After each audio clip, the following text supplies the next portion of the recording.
My name is Mark Dillard and I'm from Presidio, Texas. I say that the same way every time someone asks, because it feels like the only steady thing left to hold, like the old mesquite post at the end of my drive that's been there longer than I have. Presidio sits low and quiet in the desert where the mountains are always a soft blue on the edges, and the wind remembers more than people do. I have lived out here my whole life except for a few months up in Lubbock when I was 20, and thought I wanted something else. I came back, married too young, worked calves and fence and odd jobs for a man with more land than he could keep an eye on.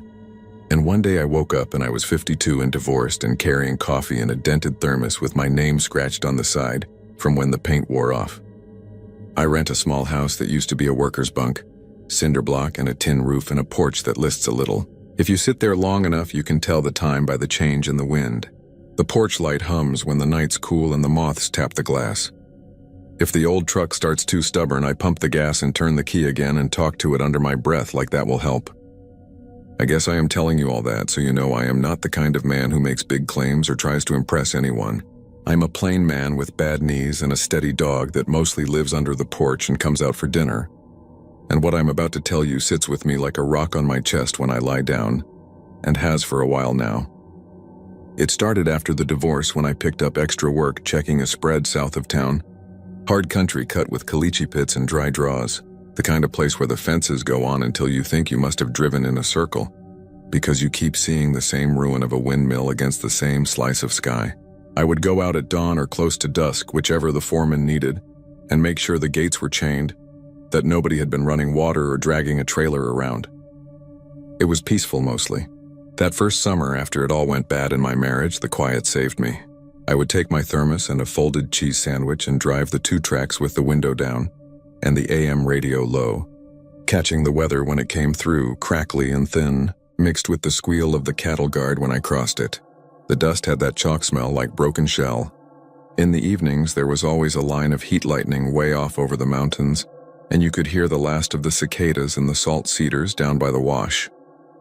Nothing dramatic, just life shrinking down to the parts you can manage. I do remember the first time I noticed the caliche pit because of the way the light pooled in it. The pit was old, a rough oval scooped from the earth beside a mesquite thicket. Caliche looks like bone when it's fresh cut, and even old it keeps that pale face. So the last light would slide into that hole and sit there a few minutes longer than it sat anywhere else, like a dish holding the day. The pit wasn't deep anymore. Wind and time had sloped the sides. There was a bit of fence near it, just 3 posts and 2 lines of rusted barbed wire that ended nowhere, like someone started a job and forgot it. That strange fence did not mean anything to me then. It was just another broken thing in a place full of them. I went by it plenty of times, enough to get used to it. Sometimes I would stop the truck and step out to stretch my back and drink and look at the purple hills and listen for the small things. You can hear a lot if you give up on being in a hurry. Rabbits bumping through the brush, the rattle of the grasshoppers hitting your pant leg, the low talk of cattle somewhere to the east, where the pasture falls off. The night that matters was in late August, a day that burned hot and blew grit through the screens until there was a crust on the kitchen counter. I had almost talked myself out of the evening check because it was dead quiet, and the foreman had said it was probably fine, but I could not think of what else to do with myself. I put the thermos back in the truck with coffee left from the morning, flat and dark, and I drove out past the feed store where the sign flickers when it wants to, and past the old motel that kept 1 neon arrow even after the rooms were knocked down. The arrow still lights sometimes, though I doubt anyone is watching. The sky looked clean when I got to the turnoff. Then it pushed a thin veil of cloud across as if someone dragged a sheet over the sun, and the wind shifted to the north, and I could smell wet dirt that was not here yet but thinking about it. I remember the way the screen door swung and creaked when I stepped back inside for my hat, then clicked soft when I pulled it closed, and how I thought about getting new springs for it and decided against it, because I like knowing where I stand by the sounds a place makes. I got to the pit near sundown like usual. I did not plan to stop, but the dog barked once under the porch when I left, and the sound felt like a warning in my pocket. That is the oddest way I can put it, but it is true. You know how some small thing gets lodged in your mind and changes how you move through a day? The pit was off the main track by 100 yards. I pulled over at the same flat place and killed the engine, and the ticking of it seized the quiet for a minute, and then let it go. The light did that pooling thing it does in caliche, gathering and holding like a memory. It looked peaceful to me. That was what I told myself as I walked over and took a long breath of the cool that comes right before dark. In the middle of the old pit on the far rim stood what I took for a person at first. I remember my hands reacting before my head did, reaching for the pocket of my vest where I keep my small flashlight. And that silly alarm that has you dip your shoulder like you might make yourself smaller. The figure did not move. The air was so still I could hear the line song of the barbed wire far back by the road, singing because a grasshopper had landed and set it humming. The figure was wrong in a plain way. It stood too straight. The hat brim was stiff and the shoulders square in a way that did not look like a person holding themselves up, but like something set that way. My eyes adjusted and I saw it was clothes on a fence post. Someone had wired a denim jacket around a post and shoved a felt hat on top and let it face across the pit toward the open land. I walked down into the pit and up the other side because I felt foolish for being spooked and because I wanted to know if maybe kids had been out here. The jacket stank of old sweat gone sour in sun, and the hat had a salt line and a little moth damage on the band, the kind of hat you keep 2 seasons too long because it still does the job, and you are not ready to admit you need a new one. Whoever had dressed that post had meant it to look like a man from a distance. I told myself it was a prank or someone's way of keeping coyotes off a fresh scrap pile, though I did not see signs of anything like that. I left it alone, took a drink from the thermos, and I listened again. A night bird called once and went still. The wind cooled and moved and then stopped as if it stepped into the room, looked around and left. I do not know how long I stood there before I turned to go, but it was long enough that my truck looked like a small square thing against the scrub when I climbed back out. The porch light hummed when I got home and the dog thumped once beneath me, and I said out loud that somebody with too much time had made a scarecrow for nothing.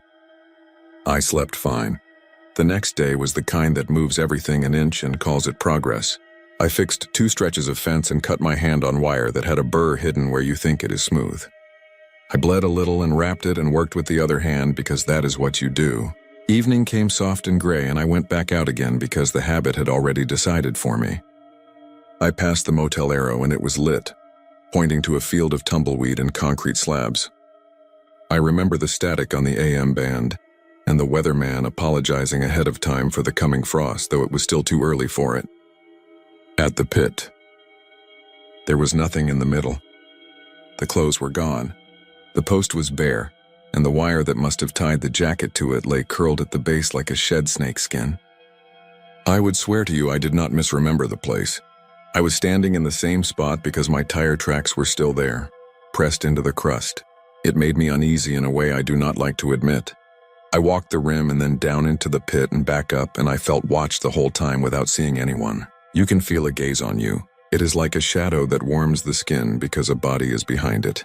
There was no body I could find. I checked the mesquite and my boots scraped the caliche and made that chalk squeak, and I said, look, this is a simple thing. Someone moved it. Kid's a hand, the foreman fooling with me. I left it alone again and tried to laugh in the truck, and the laugh sounded dry like something breaking. That night the dog did not come to the bowl when I rattled it. He ate later after I had gone inside. I heard him from the back window, the slow crunch, and when I looked he had his body angled so he could see past me into the yard and the open fields beyond. He did not wag his tail when I spoke to him. The day after that I was too tired to work in the heat, so I went toward evening and packed a second sandwich in case I stayed longer, like I had a sensible plan. That is a funny part. I thought preparation would fix a feeling. The light was thin and the first stars had already shone by the time I turned at the water tank and the pit came into view. Something stood there again, same place on the far rim, tilted a little. I brought the truck closer than before, rolled slow and kept it idling like the motor could talk for me and make my presence more complicated. It was a person this time. I say that. But what I mean is it had the fullness of a person and the small movements, the turn of a shoulder against the wind, the shift of weight. I think it was a he, wore a jacket, but it was not the denim one from before. It looked like a heavier canvas, shape of a chore coat, and there was no hat. The head was hair, dark, and it moved like hair does when a breeze touches it.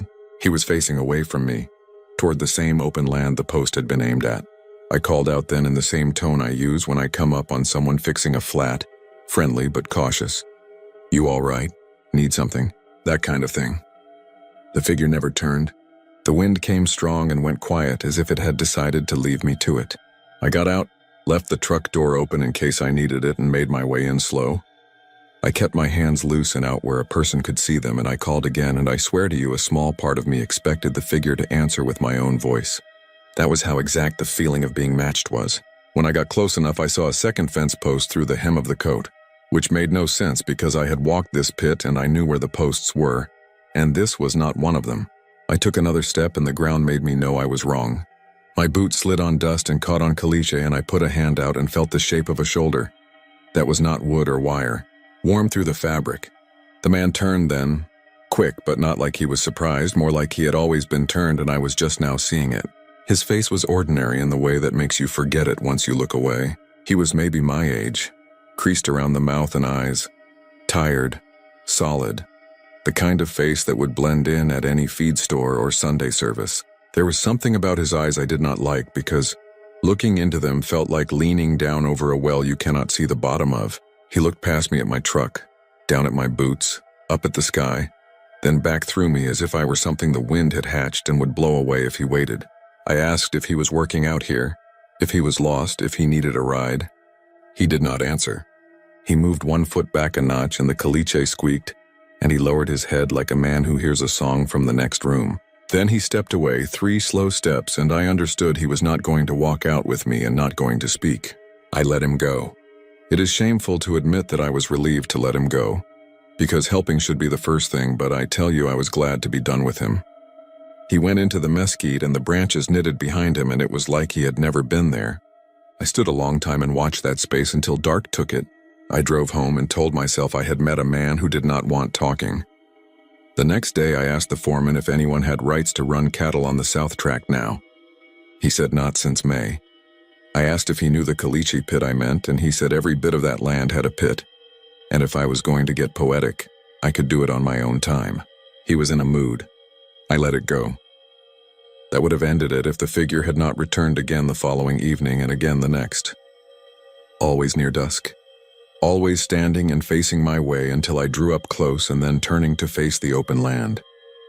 I began to feel like I was intruding on something, like walking in on someone who was praying. One night I tried to beat him there and arrived early. The pit was empty and the light sat quiet in the bowl. I made coffee on a small camp stove I keep in the truck box and poured it into the thermos to give my hands something to do. When I looked up, he was on the far rim, hands in his coat pockets, still as a fence. I did not hear him come. The hush had a shape to it then. Even the insects paused. The air felt like a room with a door that had just shut. I said hello like I always did, and this time he turned his head a little. Not enough to show me his whole face, but enough to prove he had heard. It was a simple thing, and it broke something inside me I did not know was fragile. I felt like I had been seen and filed away. Nothing more to say about that. It should have scared me in a normal way, but it did not. It shook me in the way that makes you handle your keys too many times and check the same pocket twice. I left then without saying another word. For 3 nights after that, I tried not to go. I drove out Highway 67 East instead and stopped at the old motel where the arrow hangs and drank my coffee, with the slow AM radio whispering out the speaker. I watched the lights blink in a way that never lined up, one going dark just as another came on like a bad heartbeat. I told myself I was avoiding nonsense, giving it time to settle. On the 4th night, the pull was too strong and I turned south again. The sky had the look of rain that would never make it to the ground. You could smell it, that cold iron water smell, and it made the dust taste sweet for a second. The dog tried to step on my foot as I went out. That is something he does when he wants me to stay. He is not a dramatic animal, and I noticed it. At the pit there were 2 figures. The second one stood to the left of the first, maybe 10 feet away, smaller in the shoulders, hair tied back. My first thought was that the man had brought someone with him, and the thought was so ordinary I felt better. I called out something about not wanting trouble, that this was private land, and the smaller figure turned and it was a jacket on a post again, a different jacket this time. A pale work shirt buttoned and stuffed with something to fill it, with a hat wired on top. I let my shoulders drop and I laughed once in that short way a person does when the joke was thin to begin with. And by the time I looked back, the first man was gone. I do not know how to put a shape on that feeling. The jacket post and empty space together took more courage out of me than anything else, like a magician had shown me. How the trick is done and then taken away the proof. I went home. I did not sleep. The clock rolled along and the porch light hummed until it burned itself out. In the morning, I found the bulb cool and dark, and I left it that way. That day, something small and mean happened in town. A man yelling at a girl at the register until she cried, and I stood there with bread and coffee in my hands and did not say anything. I wanted to. The courage was gone. On the 7th evening since the first sighting, I made a choice that I still try to excuse by calling it curiosity. I took a shovel. My mind had made a story by then. The pit had once been deeper. Someone had filled it. The figures came because something needed to be found or put right. You can make anything kind if you season it with duty. I parked close and walked in careful. The pit felt colder than it should have with the heat of the day still coming off the caliche. The air was still and heavy and had a damp scent like stone after rain, though nothing had fallen. There was no figure. The far rim looked bare and simple and innocent. I picked a spot at the lowest part and set the shovel and pushed. Caliche is tough when it is whole, but looser where time and roots have worked at it. The shovel bit and I lifted and set the chalk clods aside and did it again and again. I told myself I was opening a badger den, finding a sink, proving nothing was here. The sound of my breathing crowded the space. Somewhere a bird scolded and settled. I dug until my back hurt, then stood straight, then dug more. The dirt changed texture around 1.5 feet down and took on that damp cool that opens out of dry ground, as if something had kept the heat off it. I thought of water lines and stopped, then decided there would be none here and went on. The shovel hit wood with a dull, soft thump, not the hard clack of a board. And when I pulled back the edge, I saw a slat with paint worn to a pale yellow, no thicker than my thumb, beaded with old nail heads. It took me a second to place it, because my heart had gone loose from the rest of me and I could not line up the pictures. It was not a coffin board. It was a crib rail, a little one. The kind they make now with spindles tight and fancy, but this was older, simple with wide slats. I put the shovel aside and set my hand on the wood and felt the brush of a small curl of wire, the sort you use to hold something quick and mean. And I lifted again and more dirt fell away and there was a corner where 2 rails met, and a screw that had been turned and turned until the head rounded, like someone in a hurry with the wrong tool. I had the breath knocked out of me while I was standing still. I knew I should not be there. That knowing came up from the ground through my boots. It came the way cold climbs a metal ladder at dawn, arm by arm. I stood and every part of me said, fill it back in.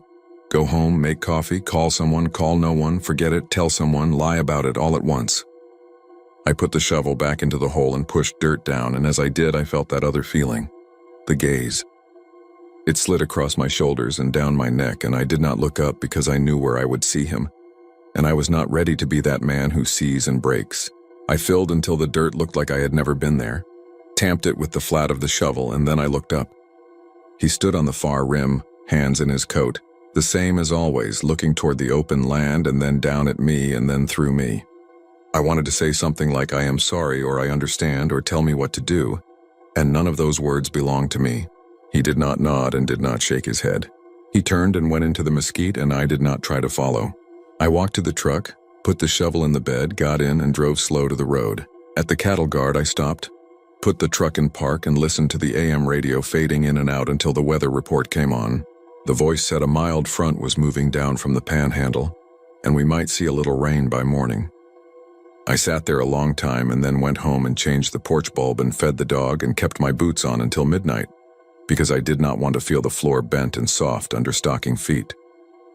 The next day I told the foreman I would not be checking the south tract anymore. He did not care. He had a nephew who had been wanting the extra hours, a boy who avoided eye contact and left early if you did not lay a hand on his shoulder and ground him with a word. I let him have it. I started to say something about the pit and did not. I do not go down that road now. I take the long way into town past the old motel with the arrow and the sign that flickers, and I keep my eyes at the horizon.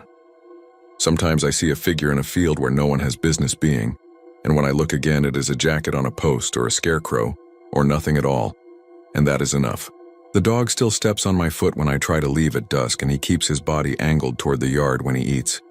And I let the porch light hum even when it draws moths, because silence is not the same as peace. I have not told many people this. The ones I did tell looked at me like I was asking for something I could not name. That is not it.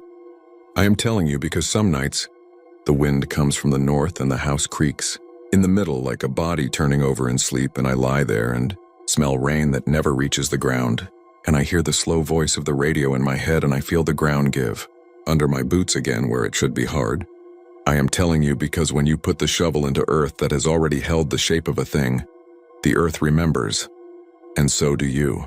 If I drive past that land by mistake, I do not look at the pit, but I feel it like a cold on the side of my face, and a man standing at the edge of it watching for something only he knows how to see. I stopped inspecting rural land. I take jobs in town now, fixing doors and replacing screen springs and installing porch lights that hum in a friendly way and keep their own quiet. When people ask why a man like me would change what he knows, I say, I'm tired of walking alone in the blue hour. Most of that is true. The rest of it is that I learned the difference between empty and quiet, and that lesson sits heavy. I do not know what was in that ground, and I do not want to. The desert knows what it keeps. All I learned is that some shapes last, and if you stand in the same place at the same time long enough, you will meet them. I am not a brave man, but I am not a liar either, and this is the only way I know how to say it. Some graves are quiet because everyone learned not to talk about them.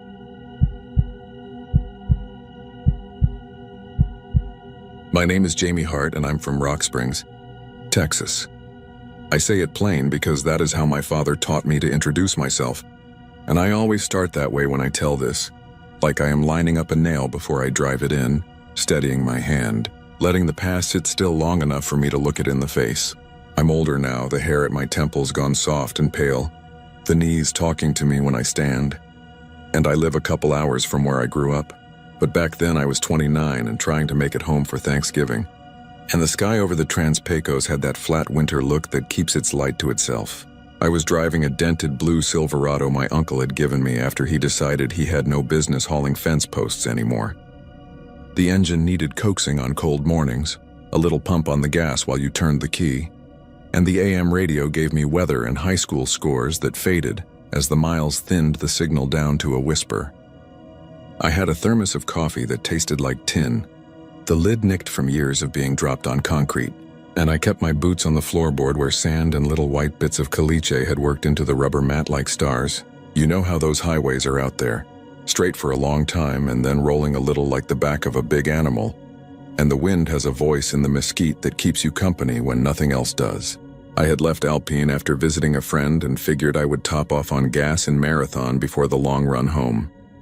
The air smelled like a storm might try to form and then think better of it. Far off, I could hear a freight train drag its breath across the open land, and the clouds were thin and mean, like they had no time for me. Marathon always felt like a place built to face the wind. The buildings sit low, the paint faded on old signs, and even the little motels hold themselves together with cinder block and patience. That night, the only business I saw was a highway stop, where the fluorescent lights hummed and the price numbers on the sign tilted a little, like they were tired too. A moth batted itself against the glass where the porch light drew a little warm circle on the concrete. When I opened the truck door, the hinge creaked and the old bench seat sighed like it had carried every weary back in Brewster County. The automatic door at the gas station was one of those with a metal frame that sticks just a hair when it's cold, and there was a rubber mat inside, with the name of a soda brand stamped crooked on it. When I stepped through, the chime rang out, a bright little ding that made me think of a small bell over a screen door, and I nodded to nobody because the counter was empty. There was a radio back behind the counter set to a station talking about road conditions near Fort Stockton, the sound low and drifting in and out like the speaker had a loose wire. I went down the aisle where they keep the jerky and the peanuts, took a little bag of salted cashews, got a bottle of water and one of those little hand warmers for the glove box because my heater worked but took its time, and the front of the store was so brightly lit that the candy wrappers looked like stained glass. When I came back to the counter, I set my things down and waited. The chime sounded again behind me. I turned and saw the door still and the night out there, the way it had been when I walked in. I looked at the sensor, one of those black plastic half domes screwed into the wall above the frame. The chime rang again, delicate and certain, and I felt that small twinge a person gets when a sound says one thing and your eyes say another. I was raised practical. My dad fixed his own tires with plugs and made coffee in a percolator on hunting trips and could tell a story without dressing it up. So I told myself the wind was shifting and pushing the door just enough to tickle the sensor. I reached over the counter and said hello. I said it louder. Nobody answered. There was a television on the wall behind the counter, with a split-screen view of 4 security cameras, 2 in black and white, 1 fuzzy like it needed a new cable, and the 4th showing the counter where I stood. The picture rolled for a second, then settled, and the buzzer chimed again in that friendly way. And I turned and stared at the door and saw nothing, and I felt the skin on my arms tighten. Not from fear, not yet, just from the oddness of it. I know how things go wrong after midnight in little places. Freezer units kick on and rattle the shelves. A neon sign loses a letter and makes words say things they didn't before. A fly thumps the glass and sounds like a footstep if your mind is wandering. I told myself this was that kind of thing. I hit the little bell on the counter just for show, though the chime was already doing the job of calling someone. Then I looked at the monitor again. I don't think I will ever forget how ordinary it looked at first. The way a small familiar box looks when you don't expect it to say anything important. It was watching the same counter I leaned on. The same dent in the edge where somebody had set down a heavy box too hard. The same candy rack that squeaked if you lifted it. The monitor showed me in my jacket. Thumb hooked in my pocket, bag of cashews on the counter, thermos tucked against me. The scarf my mother knitted years earlier looped once around my neck, and I was standing very still. That wasn't the wrong part, not at first. There's a little delay in those systems, a few seconds sometimes, and I figured I was seeing myself just before I moved. But I didn't move. On the screen, 5 seconds passed, then 10, and the me on the counter monitor stood as still as a mannequin, looking down a little, not blinking that I could see. In real time, my hand touched my own face. You know that little nervous move you make near your mouth when you're thinking. And on the screen, my hand did not follow. I lifted the cashews and turned them in my fingers, and the bag crackled in my ears. And on the screen, the cashews stayed where I had put them. I looked back at the door because I wanted a thing I understood, and the chime rang again, and the door didn't move a hair. Sometimes your mind does not accept the new truth right away. It puts a different coat on it and tries to make it fit, so you can go on with the business of being in a place without losing your footing. I told myself the feed was frozen. I stepped and waved, slow with a silly little smile like I was humoring a child, and still the me on the monitor didn't wave. I looked for the cord and for a switch and for something to bang, and just then the chime rang twice like a pair of footsteps, and the radio hissed and made a long, quiet sound like someone exhaling. The quiet in that store felt like the quiet you get in a room after an argument. That plain, empty calm that knows more than you do. I put my hand on the counter because I felt suddenly steadier that way. Not like I might fall, just like the world had tilted and I wanted to keep my place on it. I said, "Okay now, okay," and I called out again asking if anyone was around. The lights hummed, and the cooler in the back thrummed and clicked, and there was the little smell of old mop water back near the door to the office. On the shelf by the cigarettes there was a plastic holder with cheap lighters, and one of them had a tiny flame printed on it, and I remember that because I stared at it like it might know what to do. The chime sounded once more so close to my back that I turned expecting to see a person stepping in and lifting their hands to say, "Sorry, just the wind, I didn't mean to scare you." The glass showed me my truck under the lights, the moths turning slow circles, the concrete empty except for the oil dark near the pump. When I looked back at the monitor, the picture fluttered and then sharpened and showed me again, the still me. But now my head was turned just a little, as if I had heard something to the right, and my eyes were on something you couldn't see from that angle. My real eyes burned and watered, and I wiped at them and told myself, "Stop it. It is the fluorescent light. You have been driving. You are tired. And this thing is just an old machine half broken." I picked up the bag and the water and said out loud, "I'm putting a 10 on the counter and I'll leave the rest." And I set the bill under the paperweight shaped like a trout. And I felt foolish and relieved at the same time. Like a person who backs out of a room they didn't mean to enter. I got to the door and the chime rang again and I stepped into the night air. The wind cutting a little through my jacket. The smell of the desert at night sharp and dry with a hint of far-off rain. I told myself I would gas up and be gone in 10 minutes. I slid the nozzle into the tank and squeezed the trigger and watched the numbers stack. And I felt the peace you feel doing a simple task you have done 1,000 times. If it had stayed simple, I would not be telling you all this on a porch with the cicadas taking turns and the coffee getting cold between us. I set the nozzle, glanced back at the store without meaning to, and saw the door open by itself. Slow and smooth like it was welcoming someone who had their hands full. The chime sounded thin in the open air, and I felt a tremor in my stomach like when you miss a stair. The door stayed open, The wind pushed a gum wrapper along the concrete, and it made that little scraping sound that makes you think of someone shuffling their feet. The pumps clicked, and the numbers turned, and I told myself to finish and go. I capped the tank and climbed in the truck and turned the key, and the engine made that old stubborn sound. The kind that says, "Give me a second. Give me your foot on the gas," and I did, and the engine caught and stayed. My hands were on the wheel, and I should have put it in drive and gone, but I looked once more because I am human, and it is hard to leave an odd thing behind without looking it in the eye. Through the glass with that hard bright white on everything, I could see the monitor over the counter. It blinked once, the image rolling up like a curtain and coming back down. And then I could make out the split screen again, and I saw a figure at the counter in the little square that showed the front of the store. It was me. It was the same jacket, the same scarf, the same hair pulled back in a rough tie, and I was standing just as I had stood before, the bag of cashews on the counter, my head bent like I was deciding something, and the me in the truck swallowed and felt that cold that starts at the base of your skull and goes down like a thread into your back. The real me, the one in the driver's seat. I turned off the radio. I don't even know when I had turned it on, and it went quiet all at once. A dog barked somewhere across the highway, one of those single barks that sounds like it belongs to a dog that watches more than it moves. I wanted another person to be there the way you want water after a long walk. I wanted a clerk to step out and laugh and say the cameras do that sometimes. They catch a frame and hold it, and you'd be surprised how often people think they've left their ghosts behind here. I opened the door and stood there with one foot on the ground and one foot on the floorboard, and then I eased out and shut the door soft because I didn't feel like making noise. I stepped back toward the store, and the chime rang like it had been waiting for me, and the door opened before I could reach it. The air inside had that mix of cold from the coolers and warm from the lights that feels like it should smell like vanilla but doesn't. I walked in slow, and I looked up at the monitor and saw what I expected and did not want to see. The me in the square stood as still as before, and now I noticed my mouth in the picture just barely parted, like I was trying to say something and couldn't quite start. I said "hey there" to myself because I did not know what else to do. The radio behind the counter pitched up and down like a train going over a bad stretch of track, and a voice came through clear for one sentence and said marathon. Light snowfall possible toward dawn, and then it faded back into soft static. I walked to the exact spot where I had stood earlier. I lined my boots to the scuff on the floor and put my hand down on the mark on the counter. Then I looked up. On the monitor, the me did not line up.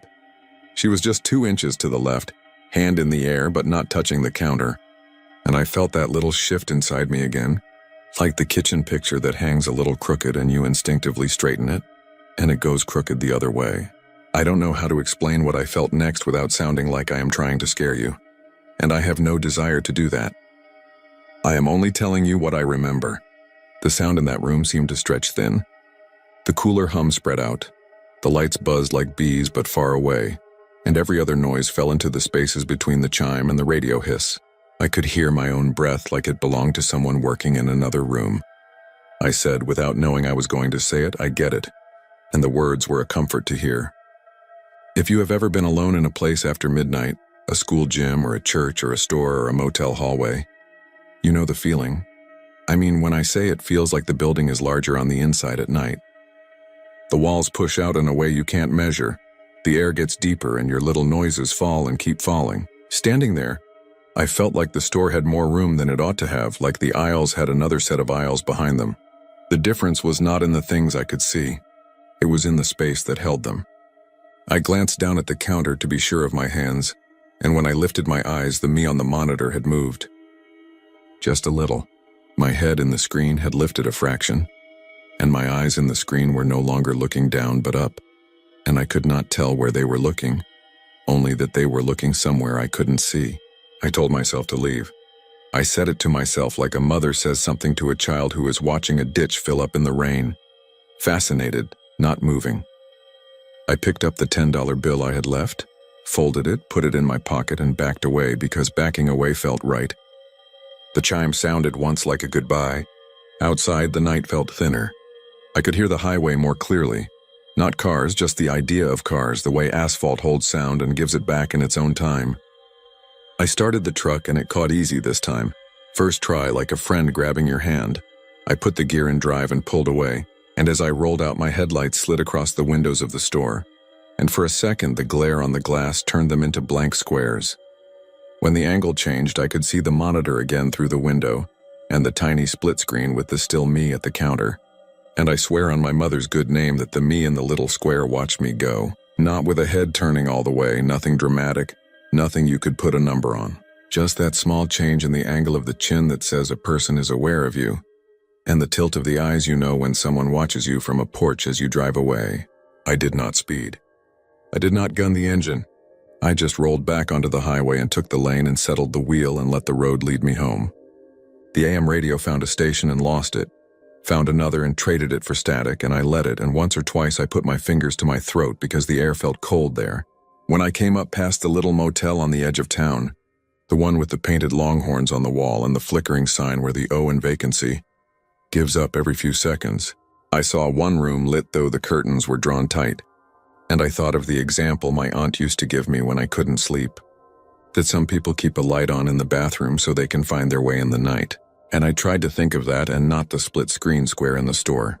I made it home in the early hours, the kind of tired that tastes like pennies and dust, and my mother had left the porch light on out of habit, and it hummed and made that soft halo moth's love. And when I opened the screen door and it groaned, it sounded like a living thing happy to be asked to work again. Inside, my father's chair was empty, and his hat sat on the peg near the door, and the house had that pure quiet you get when the people in it are sleeping hard. I put the cashews on the counter and washed my hands and stood at the sink for a long time, listening to the heater cycle and the refrigerator tap once in a while in its cold.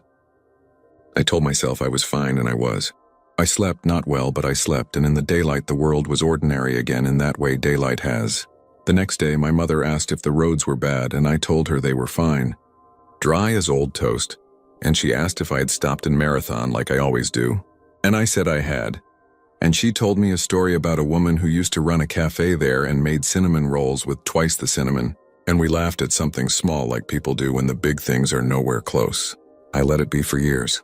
I did not go looking for that gas station again, and when I was near Marathon, I kept to the highway like a person with a promise to keep.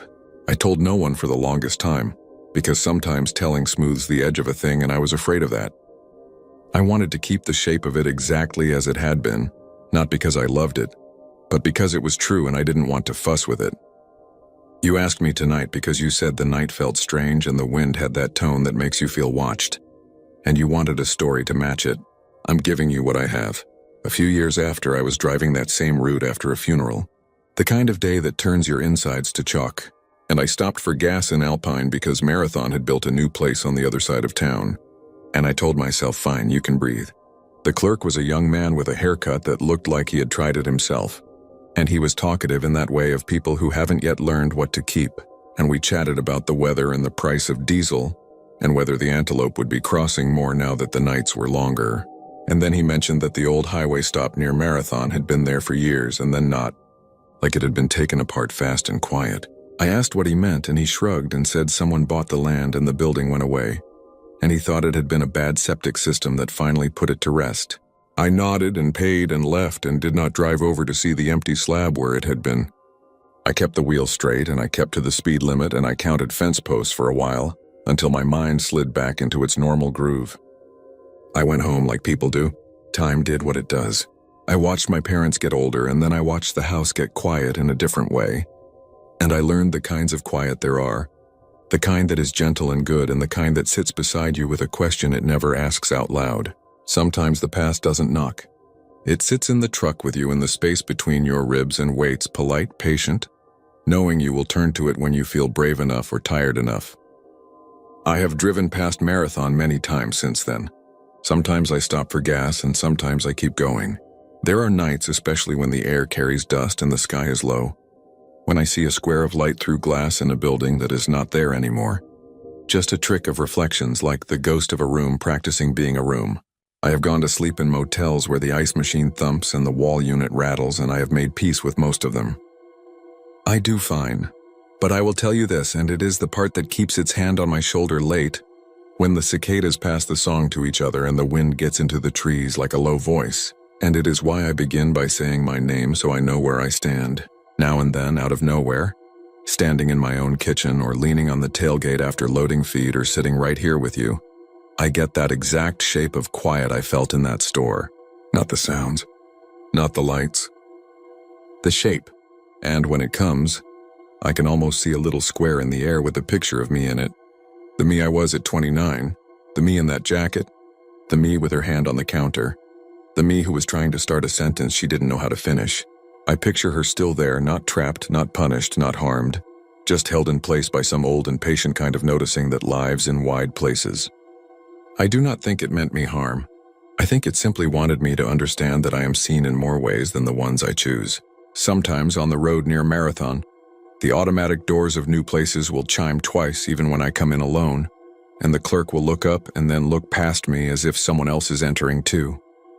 It feels like the world clearing its throat, and now and then, in the corner of a store where a little monitor hangs too high, the screen will flicker and you can see yourself standing in your own life, steady, not moving, eyes lifted at something you cannot see from where you are. I told myself it was just the wind. I still say that sometimes because it is a sentence with a clean edge. But the truth is that when the wind moves through the mesquite and the far-off thunder keeps its promise to stay far, and the porch light hums and the screen door answers back softly, I know that somewhere in the long flat of the night, a door chimes for someone who is not there, and a picture shows a person who has not yet decided to move. If I ever pass that exact spot where the old store once stood, and if there is nothing there but a patch of concrete and a square of weeds, I think I will still feel the same little weight in my chest I feel now. The one that makes breath a little colder, like the air remembers what buildings forget. I will keep driving, hands steady on the wheel like my father taught me, and I will not look for explanations anymore. I will keep my eyes on the thin white line and on the places where the road dips and the fences lean, and I will listen to the AM radio as it fades, and I will let the chime sound in my memory until it is only a small, kind note that reminds me the world is larger than I thought and older, and that sometimes it is paying attention when you wish it weren't, and that it will go on doing so after you turn out your light and sit in the quiet and say your name just to hear something you know.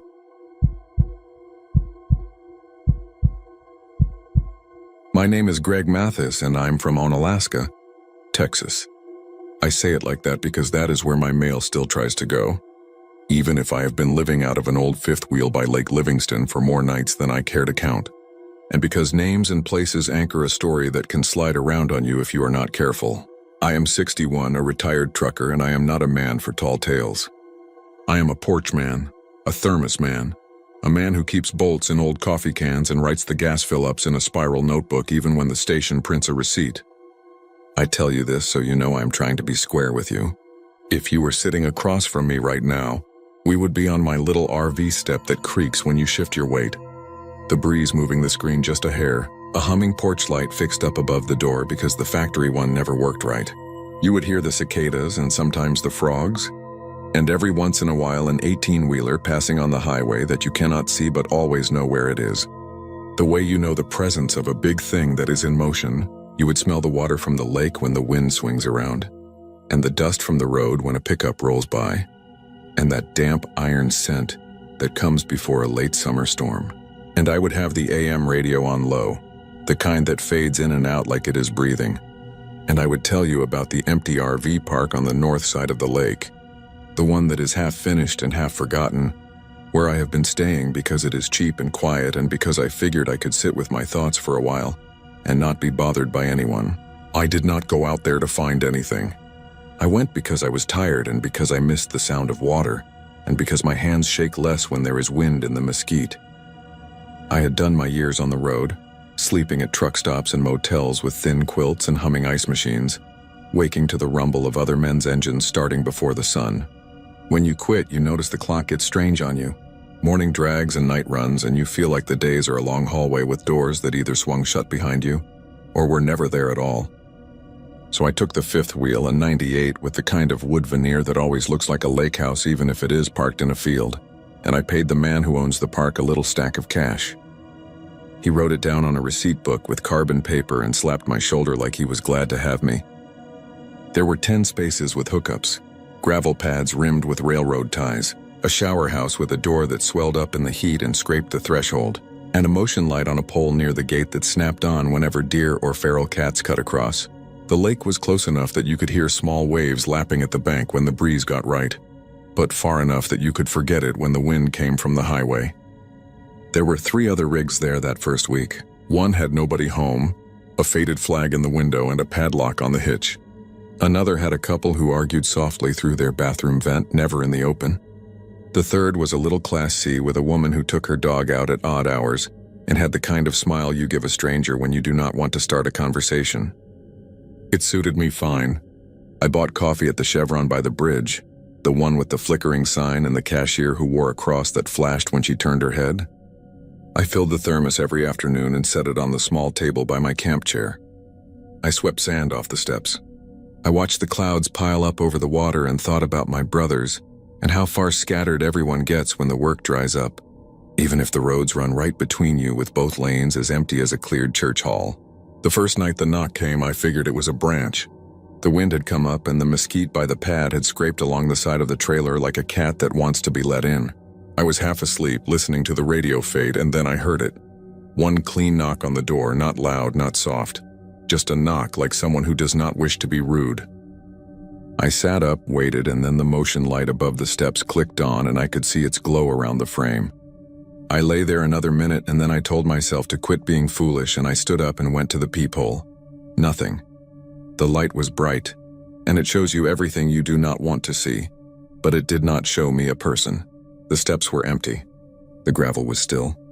The screen did not sway. I opened the door anyway, the way you do when you are sure something small and harmless has happened, maybe a raccoon bumping around, maybe a neighbor. Warm air pushed in and I smelled the lake and a little of my own old coffee.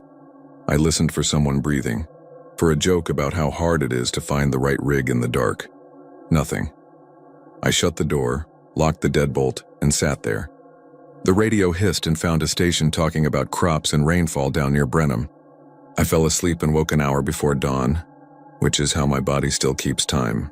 When the sky grayed, I took my mug and stepped out. That was when I saw the first circle.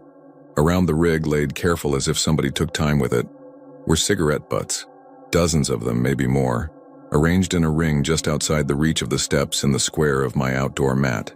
Not scattered, not stepped on, not fresh from last night's smoke, old and dry, all the filters pointing inward toward the trailer. The paper stained the way paper stains when it has been weathered and handled. They were not there when I parked. I had swept the night before. I looked around at the other spaces, at the empty Class C, at the couple's older fifth wheel, at the padlocked one. Nobody else had anything like it. I stood there and turned slowly, and I felt a prickling at the back of my head. Not because I believed in circles or the meaning of them, but because someone had come close to me without me knowing it, and had stayed long enough to place those butts one by one in a neat ring that had only the one gap where the steps broke it. I bent down and picked one up. It was dry, no smell. The end crumbled when I pressed it. The filters were some brand I did not recognize. White with a thin brown band half a finger from the end. I am not a smoker and I am not a detective. I swept them up into the dustpan and dumped them into the trash barrel by the shower house. When the owner came by at 10 to check the meter and collect trash, I told him what I found. He laughed and said kids sometimes sneak out here when the lake level drops and they can walk along the bank. He said raccoons get bold. He said a lot of things that day that sounded ordinary, and I wanted ordinary, so I let him. That night the knock came again. One knock. Not a run of them. Not impatient. Just one clear knock that made the screen tattle against the doorframe. The motion light snapped on and there was no one there. I kept to my chair. I told myself that if somebody wanted to talk to me, they should say my name. I poured coffee into the cup and watched it steam in the light and then fade in the mildly cool air by the floor. I slept with my boots by the bed and a flashlight by my hand, the way I used to when I parked at the San John Pilot, and you never knew who would try a handle or tap a window. I woke at dawn and there it was again, the circle, a little thicker this time, the butts aligned as if someone had nudged each one with a finger to make the spacing right. I left them there until the sun was up, and then the woman with the dog walked by and stared and said I must have had a party. I smiled and said maybe I did and did not remember. She did not laugh. She pulled the dog's leash in tight and kept moving. Not fast, just steady. I swept them up at noon and went into town. Not to tell anybody, but to buy a different bulb for the motion light and some heavier trash bags. I picked up a bag of ice and let it melt in my cooler, so the fridge did not have to run so hard in the heat. I bought bacon at the grocery and picked up a free paper from the rack. And I sat in the truck before I turned the key and thought about how a circle is not a threat in itself. It is just a shape. But how shapes arranged by strangers take on a weight all their own. On the third night, the knock came right when I had let myself drift. That is meaner than it sounds. There is a place between sleep and waking when you are open as a door, when every bit of you is listening and willing to believe. The knock slid through that softness and I woke up feeling ashamed, like I had let somebody get one over on me. And the light snapped on, and the radio faded to nothing. I sat up and did not move for a long time. I watched the little window shape the light on the floor. I breathed in and out so I could hear if someone else breathed outside. Nothing moved. The trees were still. I did not go to the peephole this time because I did not want to put my eye where an eye could be. That is how childish it was. I poured coffee and it tasted like cardboard. When I finally stood and looked out at first light, I saw not one circle but two, one just inside the other, neat as a target ring on paper. I do not care for bullseyes. I told myself I had worked too many years to listen to suggestions from trash. I gave myself that little speech while my hands shook and I told my hands to stop. I knew then that if I told anybody, they would give me practical answers. Hired help, kids, vagrants. Something about me that draws attention which would make me smile because I drift through places like dust motes do, seen and forgotten. I thought about sleeping in the truck that night, but the idea of leaving the rig like a pinned thing in a bug book made me angry. I thought about calling my nephew who works for the county, but he would make time out of his busy day for me, and I did not want to watch the look on his face when he wondered if I had gotten soft or strange. So I stayed. I changed the bulb and dusted the lens, and I set the AM radio to a preacher who spoke in a measured voice about the patience of the wilderness. And I put the thermos on the table and I sat and I waited to feel foolish for even thinking I was waiting. The knock came as neat as a tap on the shoulder. The light came on. I went to the door because I wanted to look this time. I could not say why I wanted to, but there it was, a small need, a man's stubbornness. I looked through the peephole and saw the steps and the mat and nothing else. I saw the gravel and the square of the motion light on it, and the edge of the circle where last night's ring had been, but I could not see a person. I opened the door and stood under the glow. The light made the bugs look like snow, and the lake air carried the sound of water in a soft hush that I stared into like it was a hallway. I said hello. I used my freight yard voice, not loud but clear. The night had that feeling you get sometimes out here, where you realize the world has not forgotten you, but it is not thinking about you either, because it is busy being the world. I stood there long enough to feel the sweat roll from my shoulder blades. I shut the door. I slept in my chair with my shoes on. If you think I am a fool, that is all right. There is not much room at my age for pride. I woke to rain and the smell of wet dirt and a slow, steady drip in the shower house that would be a problem for someone who wants problems fixed. I stepped out with my coffee and there they were again. The butts in a ring. The rain making dark halos around each one where the water had hit paper and spread in little blooms. I crouched and looked close. Each filter pointed at me at the door, as if this was a kind of attention I did not know how to hold or handle. I did not sweep them that day. I left them there and walked around my own rig like a dog checking a fence line. The circles were perfect. I measured them with my steps because that is what you do when you do not have a ruler. The outer one took me about 20 paces around, the inner maybe 15. That afternoon the owner came by and asked if I was doing all right. I said I was, but he looked past me at the ring and his mouth pressed together like a man who remembers something he does not want to say. He told me coyotes got into the dumpsters sometimes. He told me the water level might come up next month. He told me fishing was good on the far side. I waited and he did not ask me about the butts. When he left, he did not put his hand on my shoulder. I thought about leaving then and there. I backed the truck up and hooked to the hitch and stood with my hand on the pin and listened to the wind cross the flat open spaces between pads.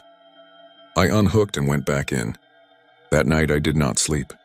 I sat with the radio off because I wanted to hear this world as it is when it is trying to tell me something. The knock came later than usual. When it did, I was ready. Not with anything, but with the steadiness of a man who has decided to meet whatever calls him by his name. It is funny. I had not said my name out loud for days, not to anyone, and so I said it to myself quietly, so that if someone was listening, they would know it. I stood at the door and I waited. The light came on and nothing moved. Then I noticed something I had not seen before. The light did not throw my shadow where it should. With a pole light like that, your shadow falls long and thin and it points away from the source. Mine did, across the mat and onto the top stair. But there was another shape near my feet. A smudge in the light like heat does on a highway, only darker.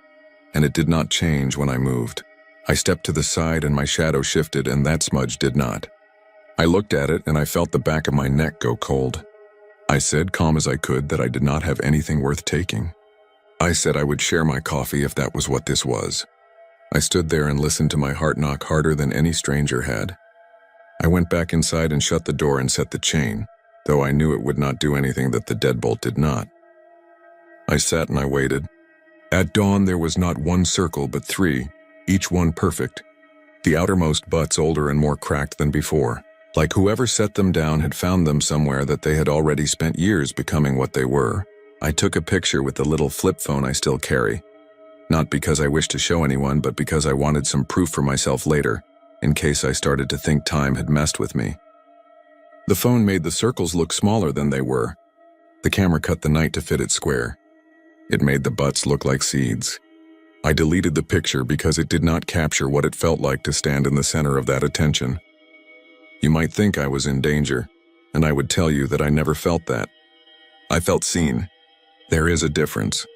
Being seen, when you are older, can make you feel like there is weight on your chest that is not a hand, but the idea of one.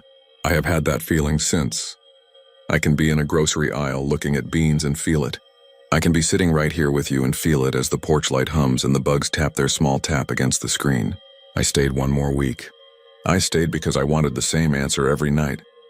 Like a man who keeps running his finger over a scar to see if it is healing or if he is only making it worse by checking. Every night, the knock. Every night, the light. Every night, no one there that I could name. Every morning, the circle. Sometimes in single, sometimes layered, sometimes with a small gap where the steps broke it. Sometimes with a neat narrow gap on the far side like a way in or out that did not include me. I asked the couple with the arguing voices if they had noticed anyone walking at night. The man looked at me a long time and said the fish were not biting. The woman told me it is not smart to invite things in by talking about them. She said it like a person who had found that out the hard way and did not wish to explain. The woman with the small dog left without a word on the 5th day and did not come back. The padlocked rig stayed locked. The owner stopped driving by and sent a kid in a pickup to collect trash, and the kid kept his windows up and nodded and did not look down. I slept one afternoon because I was worn thin and woke to the knock in daylight, which put something inside me on its knees. Light should keep certain things away. It did not. I opened the door into the heat and saw the light was on in full sun, a bright, harsh square on a day that did not need it. The motion sensor did not care about reason. I stood in the doorway and I said I was tired. I said I needed to rest. I said it like a man who is not asking permission but is trying to be polite even so. There was the smallest wind then, just enough to lift the corner of the outdoor mat, and for a second I saw the sharp outline of shoe prints that had been there and then were not. Like heat does to asphalt, you see it shimmer and then it is just a road again. I do not know if that is what I saw. I know what I felt. That night I packed. I did it slowly, the way you do when you know a final quiet is coming and you do not want to rush it. I washed the skillet and dried it with a towel that had the old gas station logo my friend Danny sent me as a joke. I turned off the radio and sat with nothing but the sound of the world. The knock came at 1 in the morning. The light came on and burned against the dark like a tooth. I did not go to the door. I stood in the middle of my little space and waited. I could smell rain on dirt even though the forecast said nothing. That smell is older than forecasts. I shut off the light inside and waited for the motion light to time out. It did with a soft click. The night took its shape back. I slept and woke when it was still blue out and I made one last cup from the thermos and then I stepped down. There were circles all the way out to the edge of the pad, ring after ring until the light could not have reached them, as if someone had gone on with the arrangement into the dark, not for me but because the act of placing had become its own sunrise. They were careful, almost tender. I have said that word to myself because I cannot come up with another one that fits. I stood in the center and felt the world let me go. I swept the nearest ring because I did not want to track them into the truck, and then I did not touch the rest. I pulled out slow so the gravel would not spray. When I reached the gate, the pole light clicked on and I sat there with my hands at 10 and 2 and waited to see if I felt that eye on me again. I did. It was not a bad feeling. It was a feeling that told me I had driven my whole life between places where things are arranged and I had not noticed. I left at dawn, and when I stopped at the Chevron, the cashier turned and her cross flashed and she told me something had woken her in the night. She said it like she was not asking for me to say if it was me. I told her I did not sleep well. She nodded and rang up my coffee and I drove. I have gone back twice since, not to stay, just to drive by. The park looks the same. Sometimes there are rigs, sometimes it is empty. The shower house door is still swollen when it is hot. The sign with the spray-painted price gets another layer every season. One afternoon I pulled into the lot by the gate and cut the engine and just listened. The wind moved the grass in the ditch and it sounded like someone running their hand the wrong way over a jacket. I did not go in. I did not need to. When I got home to the little rental I am keeping till I make up my mind about what to do, I found 3 cigarette butts on the concrete by the porch steps. That is nothing in itself. People flick them as they drive. The wind pushes. They get caught in corners, but they were in a triangle neat as an arrowhead with the points toward the door. I swept them and did not throw them in the trash. I set them on a saucer on the shelf in the shed. I know how that sounds. I know what you are thinking. I keep them there because when the nights get soft and the world pulls tight around my shoulders like a coat that is a size too small, I go out and look at them and remind myself that there are ways we get chosen and do not know we are being chosen, and ways we answer without meaning to. I do not think whatever it is wants to be cruel. I think it wants to be known in the slow, patient way that water wants to be known by rock. These days, the motion light on my porch flicks on some nights and there is no one there and I do not open the door. I sit with my coffee and the AM radio on low, and I listen to the weather down in Brenham and the scores from college ball, and the preacher who speaks like he is talking to a room with one person in it. I have not told my nephew. I do not tell the folks at the diner. I am telling you because you asked what keeps me up sometimes and why I keep the thermos close and why I sweep the steps twice, once in the evening and once in the morning, like a man tending a grave he does not want to belong to. You ever get that feeling that someone is there and just outside the light, and that if you breathed wrong you would make it cross a line that it has been careful not to cross? That is how it felt. That is how it still feels on a certain kind of night when the air smells like rain, and the radio fades, and a single knock comes that is not rude and not urgent, and somehow heavier than if it had been both. And if you ever take your truck down past the bridge and the sign with that letter that always burns out, and you see the empty park near the lake and the wind moves through the mesquite, and the pole light snaps on for no reason you can see, and you step out in the early light to stretch your back and you notice cigarette butts in the gravel, and for a second you think the world is arranging itself around you like a slow tide, you will know why I speak the way I do.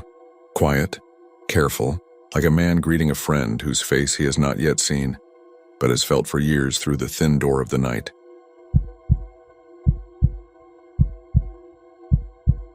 My name is Cody McRae and I'm from Junction, Texas.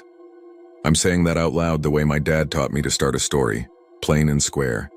And I'm saying it to you sitting here on this porch while the porch light hums and your thermos fogs just a little in the night air. And I guess I'm saying it to remind myself I'm still here and I still know who I am. Because some nights in November I don't feel sure about much else. And that started years back when I was 33 and thought I knew every sound a deer could make in every corner of the hill country I'd walked since I was knee-high. But it turns out there are sounds you know without ever hearing them until they find you first. And there are corners that sit right out in the open, like a chair.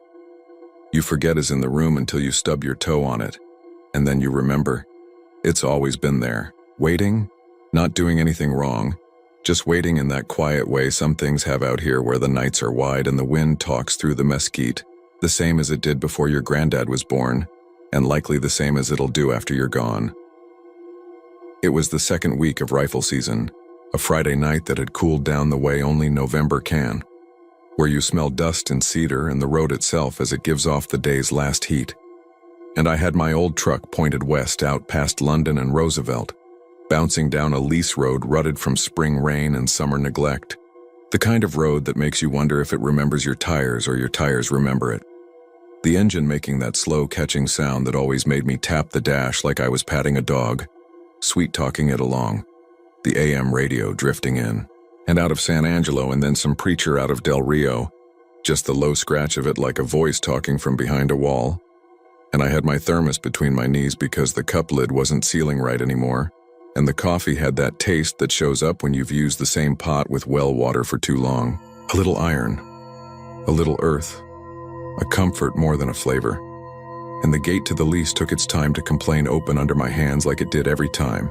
Chain clanking, starched with old dust. And I pulled through and shut it. And it was the kind of quiet you only get when the last person out that way is you. Wind sliding over the top of the grass. No trucks on the highway. Maybe one far off if you held your breath and listened, but I didn't. I just breathed and let the cool air run through me and reminded myself that my life had its easy parts. Still. The lease wasn't fancy. No fancy leases in my life. And the camp was only 2 trailers that had seen better days and a little pole barn where we kept what we didn't want chewed by porcupines.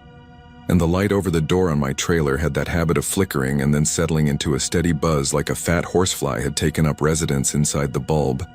And I remember thinking something about how these old places hold on the way old men do, with a little noise and a lot of stubborn. And when I set my bag down, it made that hollow sound on the thin plywood floor that I could feel through my boots, soft and empty at once. And if you've stepped into a cold trailer after dark, you know that feeling, how it smells like old coffee and mouse, but it's yours for the night. And so you don't say anything, you just take it in, lay out what you need for morning. Try the zippers, check the batteries, all the little things you do with hands that know the sequence. And you don't think too much because this is the part that feels like remembering even while it's happening. I took a look at the 270, wiped the lens on my old scope with the bottom of my shirt, not enough to matter, more out of habit, shook the grunt tube I'd bought back when I thought plastic could talk for me. And then I laughed at myself because I've always done better with my own breath than a store-bought call. Always did a soft, tending grunt that came from the throat, low and under the wind. Not the kind of thing that carries very far, but just enough to say I'm here. I'm calm, all is well, and I've had more luck with that than ought to make sense. But hunting mostly doesn't make sense if you tie it too tight to numbers. It runs on simple patience and that feeling you get in your ribs when you're facing the timber. That this is the day it happens because you are where you belong. And for a while that was all I felt. The good kind of quiet that comes before sleep.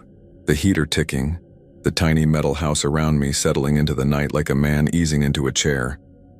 I set my alarm for earlier than I needed to, and I lay down and listened to the wind shift a little and tap the side of the trailer with some dry branch or loose wire. Nothing to it, and if I dreamed I don't remember, and I'd tell you if I did because there's no sense in keeping those things back once you decide to tell it.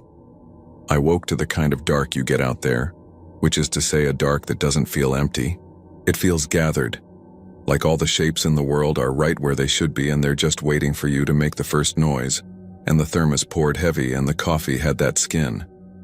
It gets when the night has been longer than it thought, and I drank anyway because I wanted the heat to reach my hands and chest.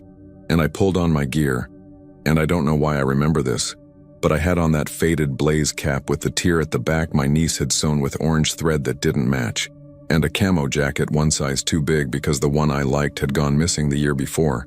And I kept telling myself I was going to find it under something, and my gloves had that salt line around the wrist where sweat had dried, and I felt like me, which is a comfort you don't notice until it goes off somewhere and leaves you with a shape that looks like you, but isn't as solid when you reach for it. I left the trailer quiet, letting the screen door close slow so it wouldn't slap, and the night had that thin chill that makes you think of roofs and dew. And I took the little trail up toward the ridge we always called the Saddle, because of how it dipped between 2 low rises, and I can tell you where every rock sits on that path and which cactus you put your hand against if you aren't looking. And the moon had gone away enough to make the stars look like salt scattered by a hand that had been shaking. And it felt good to walk, to feel dirt give, and the cedar give off that bitter green smell. And I was thinking of my dad without trying to, how his boots used to squeak when they were new, how he'd pause like a man listening to a story and then point at something you couldn't see until he said it. And even then you had to squint and be patient. And I told him in my head, like, I sometimes do that. I was going to sit the saddle and watch the far draw where the oak shadows take their time to let go, and I felt like he heard me the way you hear a voice from inside your own, and none of that felt strange. Not then. It felt like the way mornings begin out there, with the world keeping its promises. Only I had this other thing going on too, this little itch that wasn't on my skin, not exactly, but somewhere under it, and it was the kind of feeling you get when you walk into a room and the chair you always sit in has been moved 2 inches and you don't see it right away, but you feel it in your footfall, the way your heel touches air before wood and you pause without knowing why, and then you look down and there it is and you say, all right, someone's been in here and they aren't wrong to do it, but I notice and I don't know what to call that other than wrongness in a quiet shirt. I found the little cedar I always sit under and I checked the wind with a strip of tissue I keep in my pocket for that purpose. And it traveled left to right like it does most mornings that time of year, the leaves whispering it to me. And I sat down and stretched my legs and all the noise in me settled. And for a little while, I heard nothing but the slow sigh of the land taking stock of what would wake and what would keep sleeping, a fence somewhere creaking tight and then letting go, a night bird pushing one last note into the dark and getting no answer. And I took a long breath and made that first soft grunt the way you do when you're not trying to claim anything, just saying you're around and steady. And I don't think I was thinking about anything then. I think I was empty in a good way, which is rare and worth describing, and then I heard it. That same note come back from the far side of the draw, not just a deer making a sound that kind of matches a grunt if you're generous, no. I mean my sound. The low in the throat and the little catch at the end where it falls away because I don't push it too long. And it hits that place in your chest where breath knows what it's after. And I remember the feeling I had first was not alarm. It was that quick pride you get when a good buck answers how you want, the way you practice for, the way you imagine on the drive. And I raised my eyes toward the shadow of the far ridge and whispered to myself that we might be in business. And I waited and made another soft call, and then there it was again. Same as mine, same distance, not coming closer yet. And if you've hunted much, you know there's a rhythm to these things. A give and take, and when it goes right, you settle into it the way your hands settle on the wheel when the highway gets straight, and you trust that the next 10 miles are easy. And I let that trust have me for a minute or two. And then something started to press on it from the side and I couldn't name it. I just noticed that I was feeling watched. Not in the way you feel when a buck is ghosting the edge of brush and you know he's not looking at you so much as looking through everything and your shape happens to be part of that. No. This felt like someone who'd seen me before and remembered how I sat, how I put my boot heel down, how I lifted my rifle. Someone who knew the stitch on the side of my glove. And when I made another grunt, soft and measured, the answer came before I'd finished mine, and it matched the pace exactly. Like a man interrupting you by saying your same words at the same time. And I didn't smile at that, I'll tell you true, because I realized I hadn't heard any limbs snap. No brush move. No soft leaf noise that says weight is easing onto it, only the voice of the call itself. And that's when the feeling in my ribs turned cautious, and I slid my eyes left and right without moving my head and took stock of the shadows like they were strangers arriving early to a meeting. I waited, the way I've always told younger hunters to do when their hands itch to act. And the world held still in a different way. Like a house holds still when it hears a car it knows pull into the driveway. And I made one more call because I needed to. Not because I wanted to, and I heard mine come back the way a tape recorder would hand you your voice, same flaw, same breath, and it wasn't the sound a deer makes because a deer doesn't have your lungs or your mistakes, and that was what did it. That was what made the hair on my forearms press at my sleeves and made my jaw go tight. Not fear exactly, not yet, just the knowledge that I was on a field that had changed shape without asking me or telling me, and I had to behave like a guest again instead of a man at home. The night thinned the way it does, not with any hurry, and the ridge across from me started to grow in outline like someone was tracing it slow with a pencil, and the first light told the mesquite from the oak and the cedar from the grass, and the sky leaned toward that pale gray that has no warmth in it, and I lifted my binos and swept the rim slow, and in the slot between 2 live oaks I saw a shape that made my breath stop in a clumsy way, like I'd tripped on it, and I lowered the glasses and raised them again because sometimes you insult your own eyes by asking them to back it up. And it was a man there. But I don't mean that in any dramatic way. I mean it was the outline of a human body where no one from our lease was supposed to be, where no stand sat and no path led. And he was standing still the way I was taught to stand when you want to be mistaken for a stump. And he wore a cap and a jacket, and his rifle was slung the way mine was. And I felt this odd urge to lift a hand and wave, to call a quiet good morning across that space and make it normal. And I didn't do it because the part of me that made it all the way to 33 without dying in a ditch or a pasture said not to. And then the shape moved in a way that wasn't like a man shifting weight. Not exactly. It moved in a way like a reflection moves when you do the smallest thing, and it does too. And I was cold in my hands all at once, as if the heat had run out of me and into the ground, because I had just raised my hand to scratch at my nose without thinking. And he had done it too. Up there on that ridge at that same pace, and that could be called coincidence once. And then I eased my rifle off my shoulder, and he did too. And the hat on his head had a little notch at the back, and there was a line of thread that didn't match. And I felt a kind of heaviness in my legs that wasn't quite weakness. It was more like the first seconds of a storm when the pressure drops and your ears go funny. And I didn't move after that because I needed to be sure I wasn't turning a story into a story. And then I thought, who else wears a jacket a size too big because they lost the one they like? And who else has salt rings on the gloves just there? And I thought of my niece's hands with that orange thread. And I felt a heat rise in my face, like shame and anger and confusion had all tried to stand up at once in a small room. And I put the binos down and held still and made one soft grunt because I needed to know what would answer. And what answered was my exact sound from that exact spot. And I said out loud to no one, "This isn't right, just that." And the wind went slack in a way I don't talk about much because it makes me feel foolish. Like I'm trying to make a poem out of something that doesn't want one. But the truth is, the wind fell flat. It stopped the way a conversation stops when someone drops a glass. Everything just waiting for the settle. And I put my eyes on that slot in the trees, and the man stood there like a tree. And then he lifted his hand to his mouth at the same time I did. Not after same time, and I swear he breathed in with me. Chest rising the same amount, and it was so gentle and small and exact that something in me pulled back the way a hand pulls back from a stove without your permission. And I realized I had put my hand to my mouth out of habit, the way you do when you're going to make that kind of call. And I kept it there, but I didn't push any sound. I just pressed my lips together and counted in my head 1, 2, 3, and then drew in a breath. And on 3 he drew 2. And I let that count sit in me like a nail driven into soft wood. And I lowered my hand and he lowered his, and the light grew just a fraction, and I could make out the slope of his shoulder and how his jacket bunched over the sling.